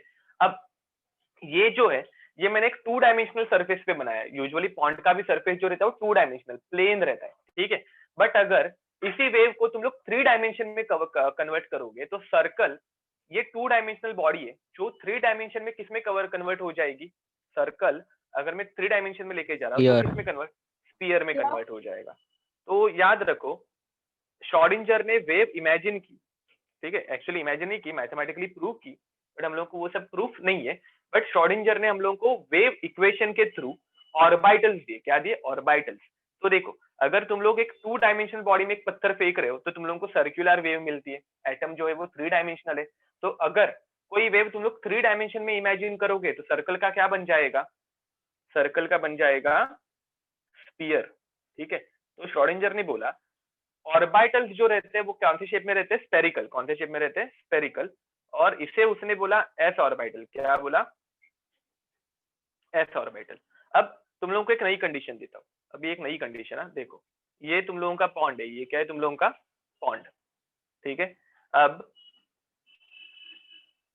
इस पॉन्ड में तुम लोगों ने बीच में लगा दी थी एक रस्सी। क्या लगा दी थी? रस्सी। एंड बराबर इस रस्सी के बीच में मैंने ड्रॉप कर दिया एक पत्थर। क्या ड्रॉप कर दिया? पत्थर। अब मुझे बताओ, जो वेव्स आएंगी वो पहले की तरह सर्कुलर आएंगी क्या? No sir. नहीं ना। तो मेरे ख्याल से अभी जो वेव्स जनरेट होंगी ना वो ऐसे जनरेट होंगी। देखो, करेक्ट बोल रहे हो क्या? इमेजिन कर पा रहे हो तुम लोग मैं क्या बोल यस सर। रहा हूँ? तो अभी अगर तुम लोगों ने बीच में एक रस्सी ऐड कर दी, देखो पॉन्ड के बीच में मैंने क्या ऐड कर दी? एक रस्सी। ये अभी तुम लोगों को इमेजिन करना है, फिर गांव जाके पॉन्ड ढूंढ के रस्सी ऐड करके वो करना पड़ेगा। ठीक है, 2 मेथड्स है। तो अब एक पॉन्ड है तुम लोगों के पास, पॉन्ड के बीच में सरफेस के ऊपर तुम लोगों ने लगा दी थी एक रस्सी। ठीक है, एंड इस रस्सी के बराबर बीच में तुम लोगों ने ड्रॉप कर दिया एक पत्थर। अब जो वेव्स आएंगी, रस्सी के ऊपर वेव्स आ पाएंगी क्या? No sir. नहीं। तो पानी के अंदर ही वेव्स रहने वाली है। तो रस्सी एक वेव को बीच में से डिवाइड कर देगी। देखो विजुअलाइज हो पा रहा है मैं क्या बोल रहा हूँ? हाँ सर, अभी हुआ। Yes sir. अगेन ये कौन सी बॉडी है? ये 2 डायमेंशनल बॉडी है, 2 डायमेंशनल फिगर है। तो इसको हम लोगों को एटम के अंदर रीअरेंज करना है। एटम के अंदर क्या करना है? कन्वर्ट करना है। तो ये 2 डायमेंशन अगर 3 डायमेंशन में हम लोग देखेंगे तो कैसे होगा? देखो, ये ऐसे इधर कुछ भी नहीं था, बाद में ये ऐसे ऊपर ऊपर ऊपर बढ़ते गया और वापस ऊपर से क्लोज हो गया। इमेजिन कर पा रहे? यही डायग्राम, यहाँ पे कुछ नहीं था, बाद में ये ऐसे बढ़ते बढ़ते बढ़ते बढ़ते गया और बाद में ऊपर से ऐसे क्लोज हो गया। ठीक है, तो ये एक लोब, और वैसे एक नीचे की तरफ लोब आएगा। समझ में आ रहा है? एक नीचे लोब और एक ऊपर लोब 3 डायमेंशन में। ठीक है, तो ये तुम लोगों को जिम के डंबल जैसा नहीं लगेगा। जिम करते वक्त हम लोग जो डंबल्स यूज करते हैं वैसे कुछ अप्रोक्सीमेट। ठीक है, तो इसे हम लोग बोलते हैं डंबल शेप। ठीक है, एंड इसे हम लोग बोलेंगे पी ऑर्बिटल। क्या बोलेंगे? P orbital. अगेन तुम लोगों को मैं जस्ट जनरल आइडिया दे रहा हूँ सो दैट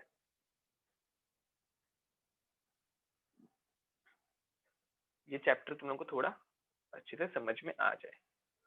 तो ये था पी ऑर्बिटल। ठीक है, अब दूसरी नई वेव। अब इसके बाद हम लोग क्या करने वाले हैं? इसके बाद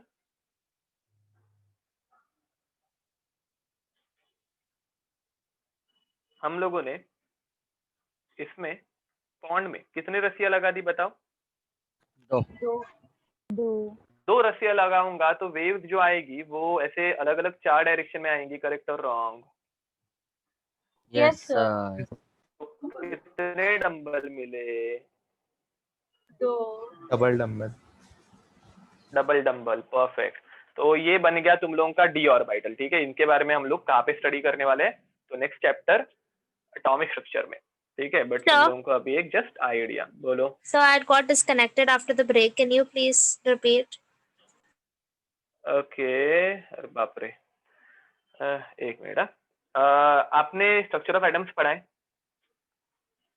प्लीज से yes. Structure of Yes, atoms sir. हुआ है आपका? Kind ना of. पक्का? अगर नहीं, काइंड ऑफ मतलब ये S orbital, P orbital, D orbital पता है? No, please sir. से यस। नो, ओके, तो लेट्स कंटिन्यू। तो देखो होता क्या है, हम लोगों के पास 2 थियरीज थी। एक थी बोर्स की थियरी और एक बाद में श्रोडिंगर आए साइंटिस्ट, उन्होंने हम लोगों को और एक थियरी दी। बोर्स ने क्या बोला था? हम लोगों को बोर्स ने बोला था ऑर्बिटल नेचर, और sorry orbit nature, and Schrodinger ने क्या बोला था? ऑर्बिटल। ठीक है, ऑर्बिट नेचर जो रहता है वो पार्टिकल की वजह से रहता है। ठीक है, मतलब क्या? तो हम लोगों की अर्थ जब सन के अराउंड रिवॉल्व करती है तो उसके रिवॉल्यूशन के पाथ को हम लोग क्या बोलते हैं? तो ये इलेक्ट्रॉन, ये है प्रोटॉन। और इलेक्ट्रॉन अगर पार्टिकल होगा तो अर्थ जैसे सन के अराउंड रिवॉल्व करती है तो हम लोग उसके पाथ को ऑर्बिट बोलते हैं। वैसे इलेक्ट्रॉन अगर पार्टिकल नेचर में प्रोटॉन के आजू बाजू में रिवॉल्व करेगा तो उसे हम लोग बोलेंगे ऑर्बिट। ठीक है, बट इलेक्ट्रॉन के रहते हैं 2 नेचर। कितने नेचर रहते हैं? 2 नेचर। एक रहता है पार्टिकल, एक रहता है पार्टिकल और दूसरा रहता है वेव। तो इलेक्ट्रॉन पार्टिकल की तरह भी रिवॉल्व कर सकता है, और दूसरा कैसे रिवॉल्व कर सकता है, तो वेव की तरह।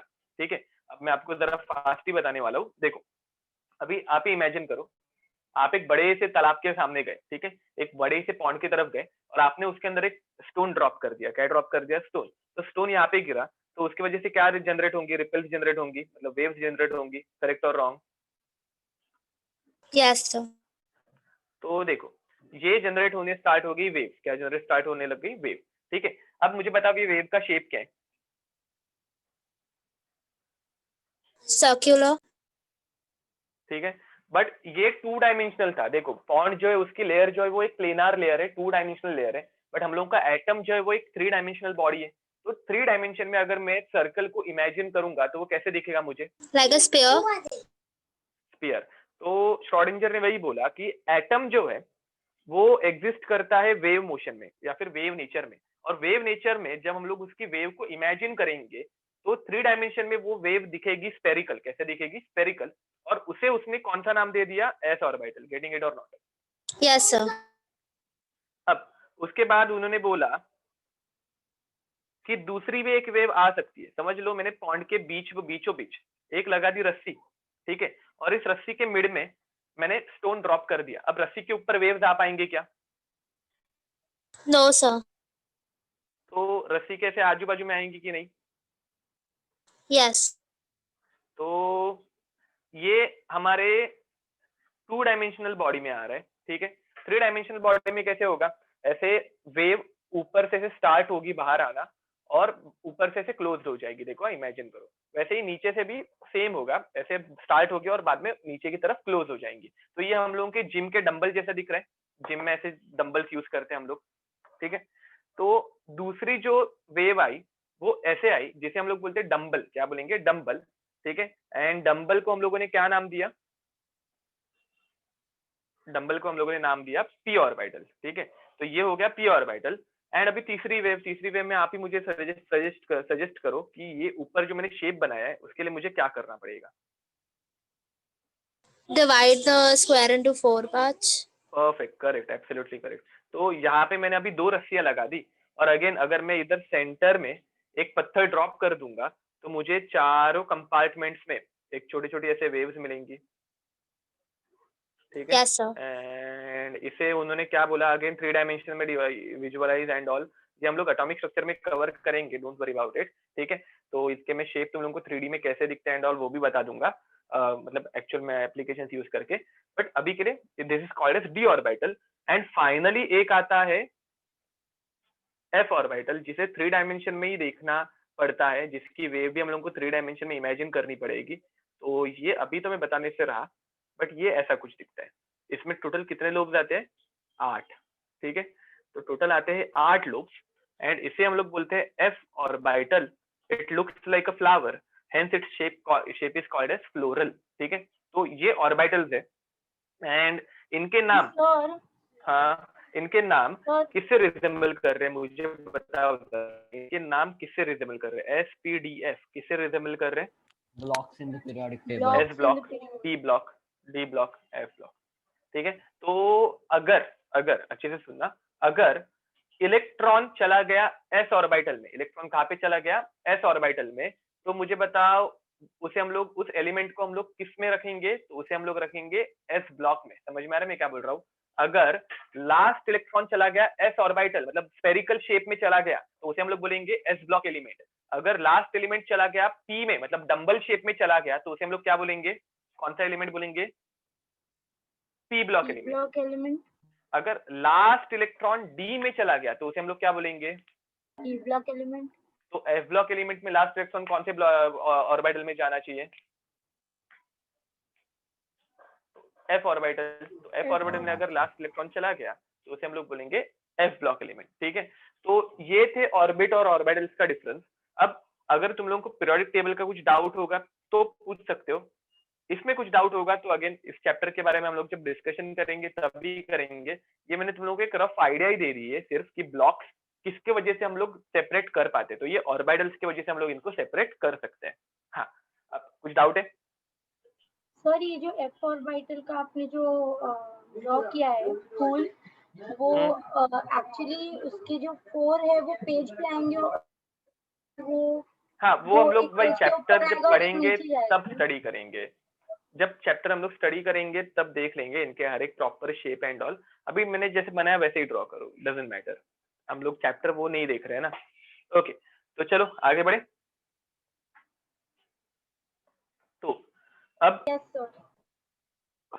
Let's move towards modern periodic table. ठीक है, तो अगेन तुम लोग मेरे साथ मॉडर्न पीरियोडिक टेबल ड्रॉ करना स्टार्ट करोगे। अच्छे से ड्रॉ करना, ठीक है। पूरा एक बड़ा सा पेज यूटिलाइज कर देना, पूरा बड़ा पेज अच्छा खासा। और अगेन याद रखो कि पेज के आजू बाजू ऊपर नीचे इतनी बाउंड्री तो रहनी चाहिए, ठीक है। इतनी बाउंड्री तो रहनी चाहिए, ठीक है। इतने बाउंड्री के अंदर तुम लोगों का पीरियोडिक टेबल फिट होना चाहिए और आजू बाजू में तुम लोगों को स्पेस रहनी चाहिए एडिशनल चीजें लिख के। तो ड्रॉ करना स्टार्ट कर दो।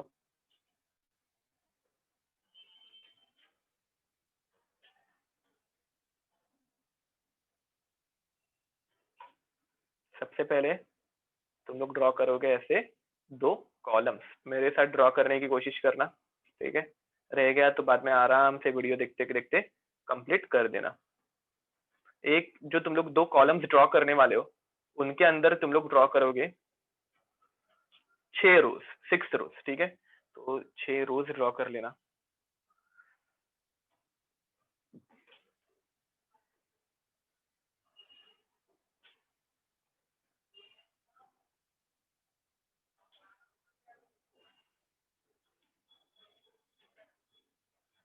एंड हाँ तुम लोगों ने ये पहले से ड्रॉ भी किया होगा तो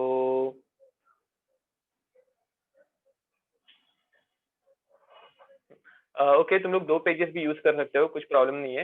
एंड हाँ तुम लोगों ने ये पहले भी अगर किसी मेरे लेक्चर में या फिर किसी और सर के लेक्चर में ड्रॉ किया होगा, फिर भी वापस ड्रॉ करो। जितनी रिवीजन करोगे उतना तुम लोगों को पीरियोडिक टेबल अच्छे से याद रह जाएगा, ठीक है।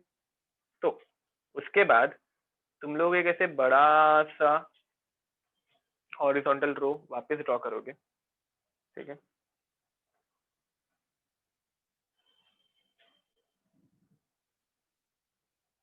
एंड जिसके अंदर कितने कॉलम्स रहने वाले हैं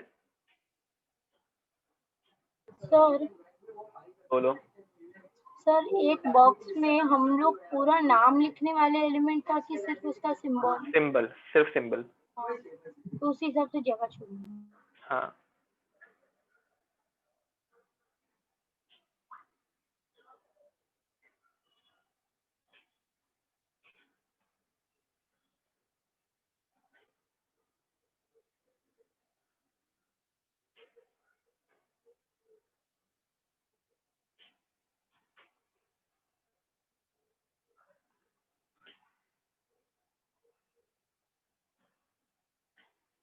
अब ये 10 कॉलम्स जो तुम लोग बनाओगे याद रखना ये 4 रोज में आने चाहिए, ठीक है। कितने में आने चाहिए? तो 4 ही रोज।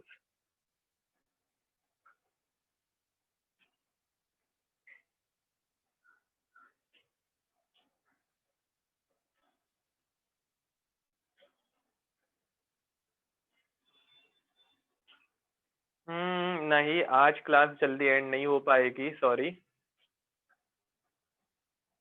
मैं तुम लोगों को ऐसे 5 मिनट जल्दी छोड़ सकता हूँ, बस 5 मिनट। हाँ ठीक है। एक तो आज मैं सोच रहा था कि लेक्चर थोड़ा मैं खुद एक्सटेंड कर लूंगा, ये पूरा पीरियोडिक टेबल खत्म कर दूंगा, बट तुम लोगों का 6 बजे का लेक्चर है, ठीक है। सर आप मोल कॉन्सेप्ट का डाउट लेक्चर कब रखोगे? जब सब जन फ्री हो जाएंगे, मतलब जब तुम लोगों को बाकी कोई लेक्चर नहीं होगा मॉर्निंग में या फिर आप इवनिंग में। सी तुम लोगों का अगर कोई लेक्चर कैंसिल होता है ना तो मुझे तुम लोग बताओ कि देख हाँ सर हम लोगों का आज का मॉर्निंग का, कल का मॉर्निंग का लेक्चर कैंसिल है एंड ऑल। अगर उस दिन मुझे मॉर्निंग में लेक्चर नहीं होगा तो हम लोग कर लेंगे फटाक से। कैसे तुम लोगों का स्केड्यूल इतना पैक्ड है तो इसमें एक लेक्चर ऐड और करना बहुत डिफिकल्ट हो गया है।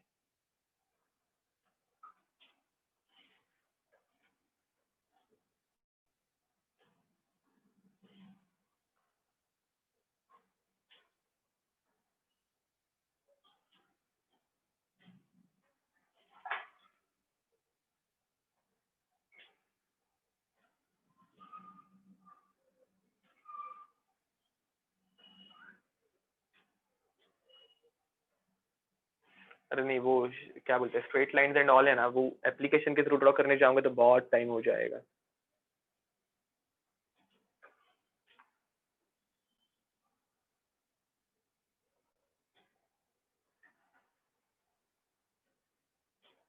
ठीक है, वैसे मेरा फ्री हैंड इतना कुछ खराब नहीं है।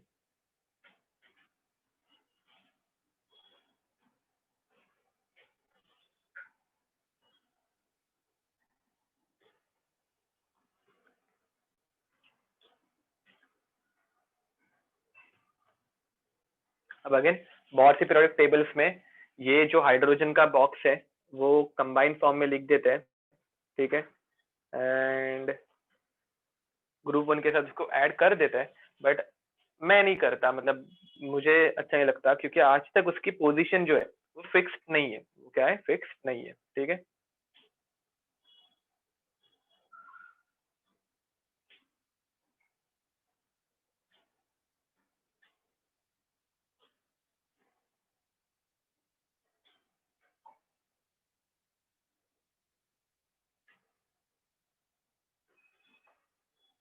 याद रखो एफ ब्लॉक के ऊपर हम लोगों को बहुत कम क्वेश्चंस पूछे जाते हैं, ठीक है, बट स्टिल इनकी स्टडी इंपॉर्टेंट है। और ये बहुत स्कोरिंग टाइप टॉपिक है।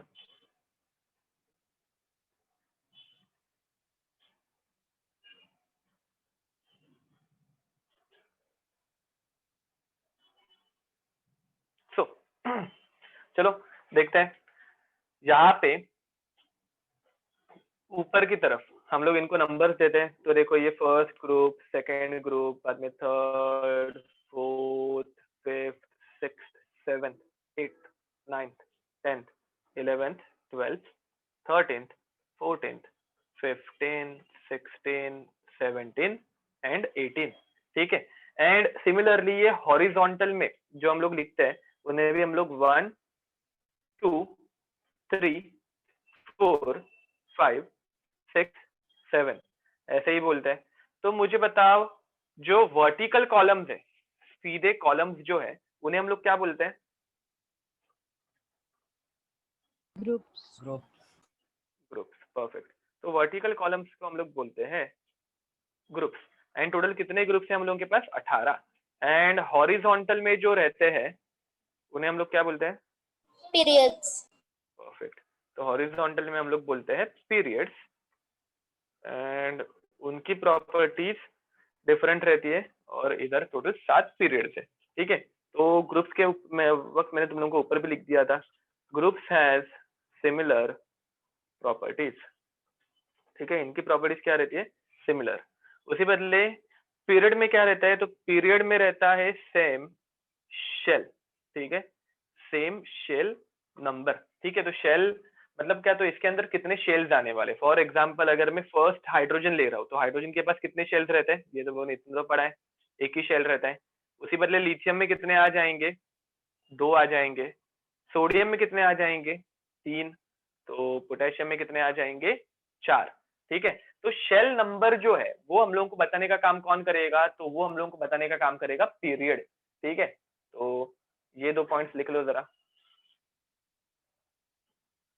एंड फिर तुम लोगों को ये कॉमन न्यूमोनिक पता है कि नहीं सिर्फ बताना, ठीक है। जिस किसी को नहीं पता होगा वो हैंड रेज करेगा। Hi, hi, Hina, listen, BBC news on Friday night, ये सबको पता है? अच्छा, Yes, तो sir. कुछ है स्टूडेंट्स जिनको ये पता नहीं है, तो ये लिख के रखना। ओके, तो देखो तुम लोगों को क्या याद रखना है? हाय, हीना, लिसन, सुनो, BBC न्यूज। कौन सी न्यूज? तो BBC news on Friday night, शुक्रवार रात को BBC न्यूज पढ़ना, मोदी जी आने वाले हैं, ठीक है। Listen BBC news on Friday night, ठीक है। तो hydrogen, helium, lithium, beryllium, boron, carbon, nitrogen, oxygen, fluorine and neon. ठीक है, तो ये 10 एलिमेंट्स पहले याद रखने के लिए हम लोग के पास एक सिंपल न्यूमोनिक है, hi Hina listen BBC news on Friday night. ठीक है, तो ये जो न्यूमोनिक है ये किसके लिए है, ये हम लोगों के फर्स्ट 10 एलिमेंट्स के लिए। किसके लिए? First 10 elements. उसके आगे के 10 जो है, उसके आगे के 10 जो है उनके लिए क्या है, अगेन जिस किसी को नहीं पता वो हैंड रेज करेगा। ठीक है, अगर पता नहीं होगा किसी को तो मैं तुम लोगों को लिखवा के दे दूंगा। तो उसके बाद वाले जो है उनका क्या है, ना, मांगो, अल्लाह, से, पेप्सी, सोडा, कोला और काजू कतली। ठीक है, तो आई गेस अगर पहले 10 का मालूम नहीं था तो बाकी के आगे की भी 10 का कुछ लोग रहेंगे जिनको पता नहीं हो सकता, तो मैं लिख देता हूँ। देखो इसके लिए क्या है, इसके लिए है ना, मांगो, it is not mango, it is मांगो। अल्लाह, से, पेप्सी, सोडा, कोला और काजू कतली। ठीक है, तो यहाँ पे ना stands for sodium, mango stands for magnesium, अल्लाह इज एल्यूमिनियम, से is silicon, Pepsi is P, soda is sulphur, cola is chlorine, और इज आर्गन, काजू इज पोटेशियम, कतली इज कैल्शियम। बहुत फनी साउंड करता है ना ये, काजू इज कैल्शियम, कतली इज पोटेशियम। तो these are 11 to 20 elements, 11 to 20 elements. ठीक है, तो इसके पीछे का ये क्या है तात्पर्य, कि भगवान के आगे हाथ जोड़ने से कुछ होता नहीं है, तुम लोगों को मेहनत करनी है, पढ़ाई करनी है, और उससे तुम लोगों को जो चाहिए हो काजू कतली वो सब मिल जाएगा। ठीक है, तो चलो आगे देखते हैं। अब इसके बाद ये जो बीच वाले हैं उनके बारे में हम लोग बाद में स्टडी करेंगे, इसके भी हमने मेरे पास 10 एलिमेंट्स के पूरा निमोनिक है, बट वो मैं तुम लोगों को बाद में बताऊंगा। पहले हम लोग अभी वर्टिकल कॉलम्स के बारे में स्टडी करने वाले। ठीक है, तो ग्रुप वाइज हम लोग जाने वाले हैं। तो सबसे पहले हम लोग कौन सा ग्रुप स्टडी करेंगे, तो सबसे पहले हम लोग देखने वाले हैं ग्रुप 1। अब लिखने की स्पीड थोड़ी बढ़ा देना, मेरे साथ कोप अप करना। तो ग्रुप 1 का कैसे है, हे ली ना की, रब से फरियाद। ठीक है, तो हे हाइड्रोजन, ली लिथियम, ना सोडियम, की पोटेशियम, रब रुबिडियम, से सीजियम, फरियाद फ्रांसियम। Any doubt? हे लीना की रब से फरियाद, बोलो। सॉरी सर, लेकिन एक्चुअली ये ग्रुप 1 का दे रहे हो, वाओ दैट्स गुड, मैंने आपको अगर पहले से कुछ पता होगा कि लाइक फॉर एग्जांपल लीना की आरबीसी फरार या फिर दूसरा कोई भी, तो वो भी आप बाय हार्ट रख सकते हो। जो कोई आपको कंफर्टेबल है, आपको पहले से पता है, वही याद थैंक रखना, यू सर। कोई चेंज करने की जरूरत नहीं पड़ेगी। ओके, तो अब यहाँ पे बीच में जिस किसी का भी तुम लोगों को नाम याद रखने में डिफिकल्टी हो सकती है ऐसे तुम लोगों को लग रहा है, तो मुझे बता देना, मैं उनका नाम लिख दूंगा, स्पेलिंग मिस्टेक रहेगी बट प्रोनाउंसिएशन करेक्ट होगा। ठीक है, तो दिस इज ग्रुप 1। ग्रुप 1 का क्या आया, तो है लीना की रब से फरियाद। ठीक है, तो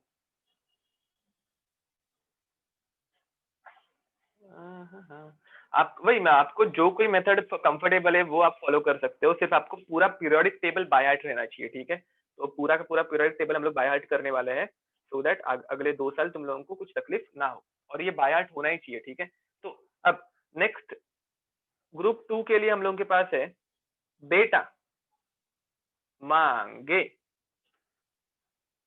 कन्या सुंदर, कैसी कन्या चाहिए उसको, सुंदर, और बाप राजी।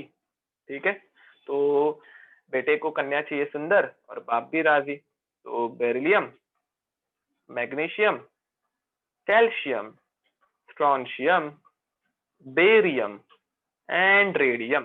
ठीक है, तो रेडियम तुम लोगों को पता ही होगा, रेडियम चमकने वाला एलिमेंट है ऐसे बोला जाता है। ठीक है, और ये लोगों को भी चमका सकता है, कैंसर दे सकता है।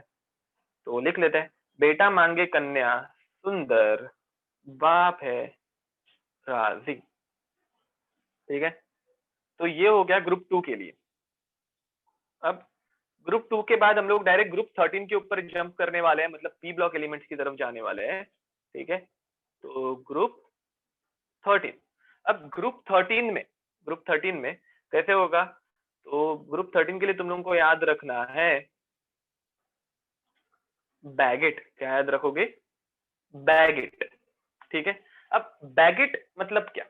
तो बैगेट ये एक बैग्स का ब्रांड है, तुम लोगों ने इसके बारे में सुना होगा मोस्ट प्रोबेबली। किसी ने सुना है इसके बारे में? बहुत महंगा ब्रांड है। Yes sir. तो आप अमीर यस हो? सर। ओके, तो अच्छा यस भी बोल रहे हो, ठीक है नहीं It's बट just हाँ like ये एक्चुअल में हाँ Decathlon, American Tourister. हाँ नहीं बट ये अमेरिकन टूरिस्टर जैसे कैरी बैग्स बनाते हैं, मतलब ट्रैवल बैग्स बनाते हैं, वैसे ये नहीं बनाते। ये simple Yeah, but famous. Wallets Like and all. हाँ वैसे ये बहुत फेमस है, हाँ वैसे करेक्ट। तो अब आगे जैसे तो Fossil भी है, Fossil भी बनाते हैं wallets and all. हाँ करेक्ट। तो बैगेट एकदम सिंपल है, और हाँ इसके बैगेट के स्पेलिंग में एक्चुअल में डबल जी आता है, बट हम लोगों के लिए एक यस सर, सिंगल जी मैं काफी बोलने है। वाली थी वो। तो boron, aluminium, gallium, indium and thallium.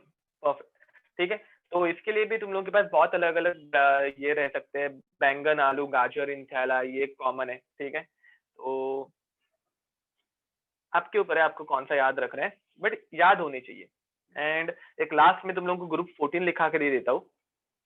ठीक है, बाद में हम लोग नेक्स्ट टाइम से कंटिन्यू करेंगे। तो ग्रुप 14 के लिए भी एक मस्त न्यूमोनिक है, केमिस्ट्री सर में। ठीक है, गिव्स सन की प्रॉब्लम्स। करेक्ट और रॉन्ग? ये इतनी गैस है, इसको इतना मिक्स किया, बताओ कितना परसेंटेज, क्या करोगे निकाल के, बट होता है। ठीक है, तो carbon, silicon, germanium, tin and lead. ठीक है, तो केमिस्ट्री सर गिव्स सन की प्रॉब्लम। इसका एक स्क्रीनशॉट ले लो, फिर मैं ऊपर जाके वो पीरियोडिक टेबल फिल करता हूँ। आई गेस तुम लोगों का लिख के हो गया होगा, स्क्रीनशॉट लेके हो गया होगा। तो कैसे होगा? Boron, aluminium, gallium, indium and thallium. Chemistry sir, तो carbon, silicon, germanium, tin and lead. ठीक है, एंड 555 हो गए। तो एक्चुअल में मुझे आज लेक्चर एक्सटेंड करके ये पूरा पीरियोडिक टेबल तुम लोगों को फिल करके देना था, बट ठीक है, तुम लोगों का नेक्स्ट लेक्चर है, तो आज अभी हम लोग यहाँ पे रुक जाएंगे। See you next time, till then टाटा bye bye sir and sir God sir bless you. Sir बोलो सर बोलो बोलो बोलो। वो मेरे को एक थोड़ा नीचे लो, मैं स्क्रीनशॉट ले लेती हूँ, मैंने सेकंड का नहीं दिया था। इधर एक मिनट रुको। So we'll leave. हाँ you can leave. Okay, sir. Bye, sir. हाँ Thank you. सर, एक bye minute. Sir, thank you. Bye Bye, bye sir. Thank thank you you. Sir. Bye bye. Bye, okay, sir. Thank तो you, sir. Thank you sir. Bye. Bye sir. Yup, thank चलो you तो sir. Yup, see you next time. Sir वो by limiting sir, thank reagent का कुछ रहा था। किसका किसका? Sir limiting reagent. हेलो, कोई तो बोल रहा था लिमिटिंग रिएजेंट। अच्छा ओके, मूल कंसेप्ट का। Yes sir. उसके ऊपर हम लोगों ने कुछ क्वेश्चंस एक्चुअली सॉल्व किए थे, if you do remember. Starting में ही आपने एकदम बिगिनिंग के लेक्चर्स अटेंड किए थे कभी? यस सर किए थे। हाँ हाँ, तो हम लोगों ने उसके ऊपर कुछ क्वेश्चंस तो कवर किए थे।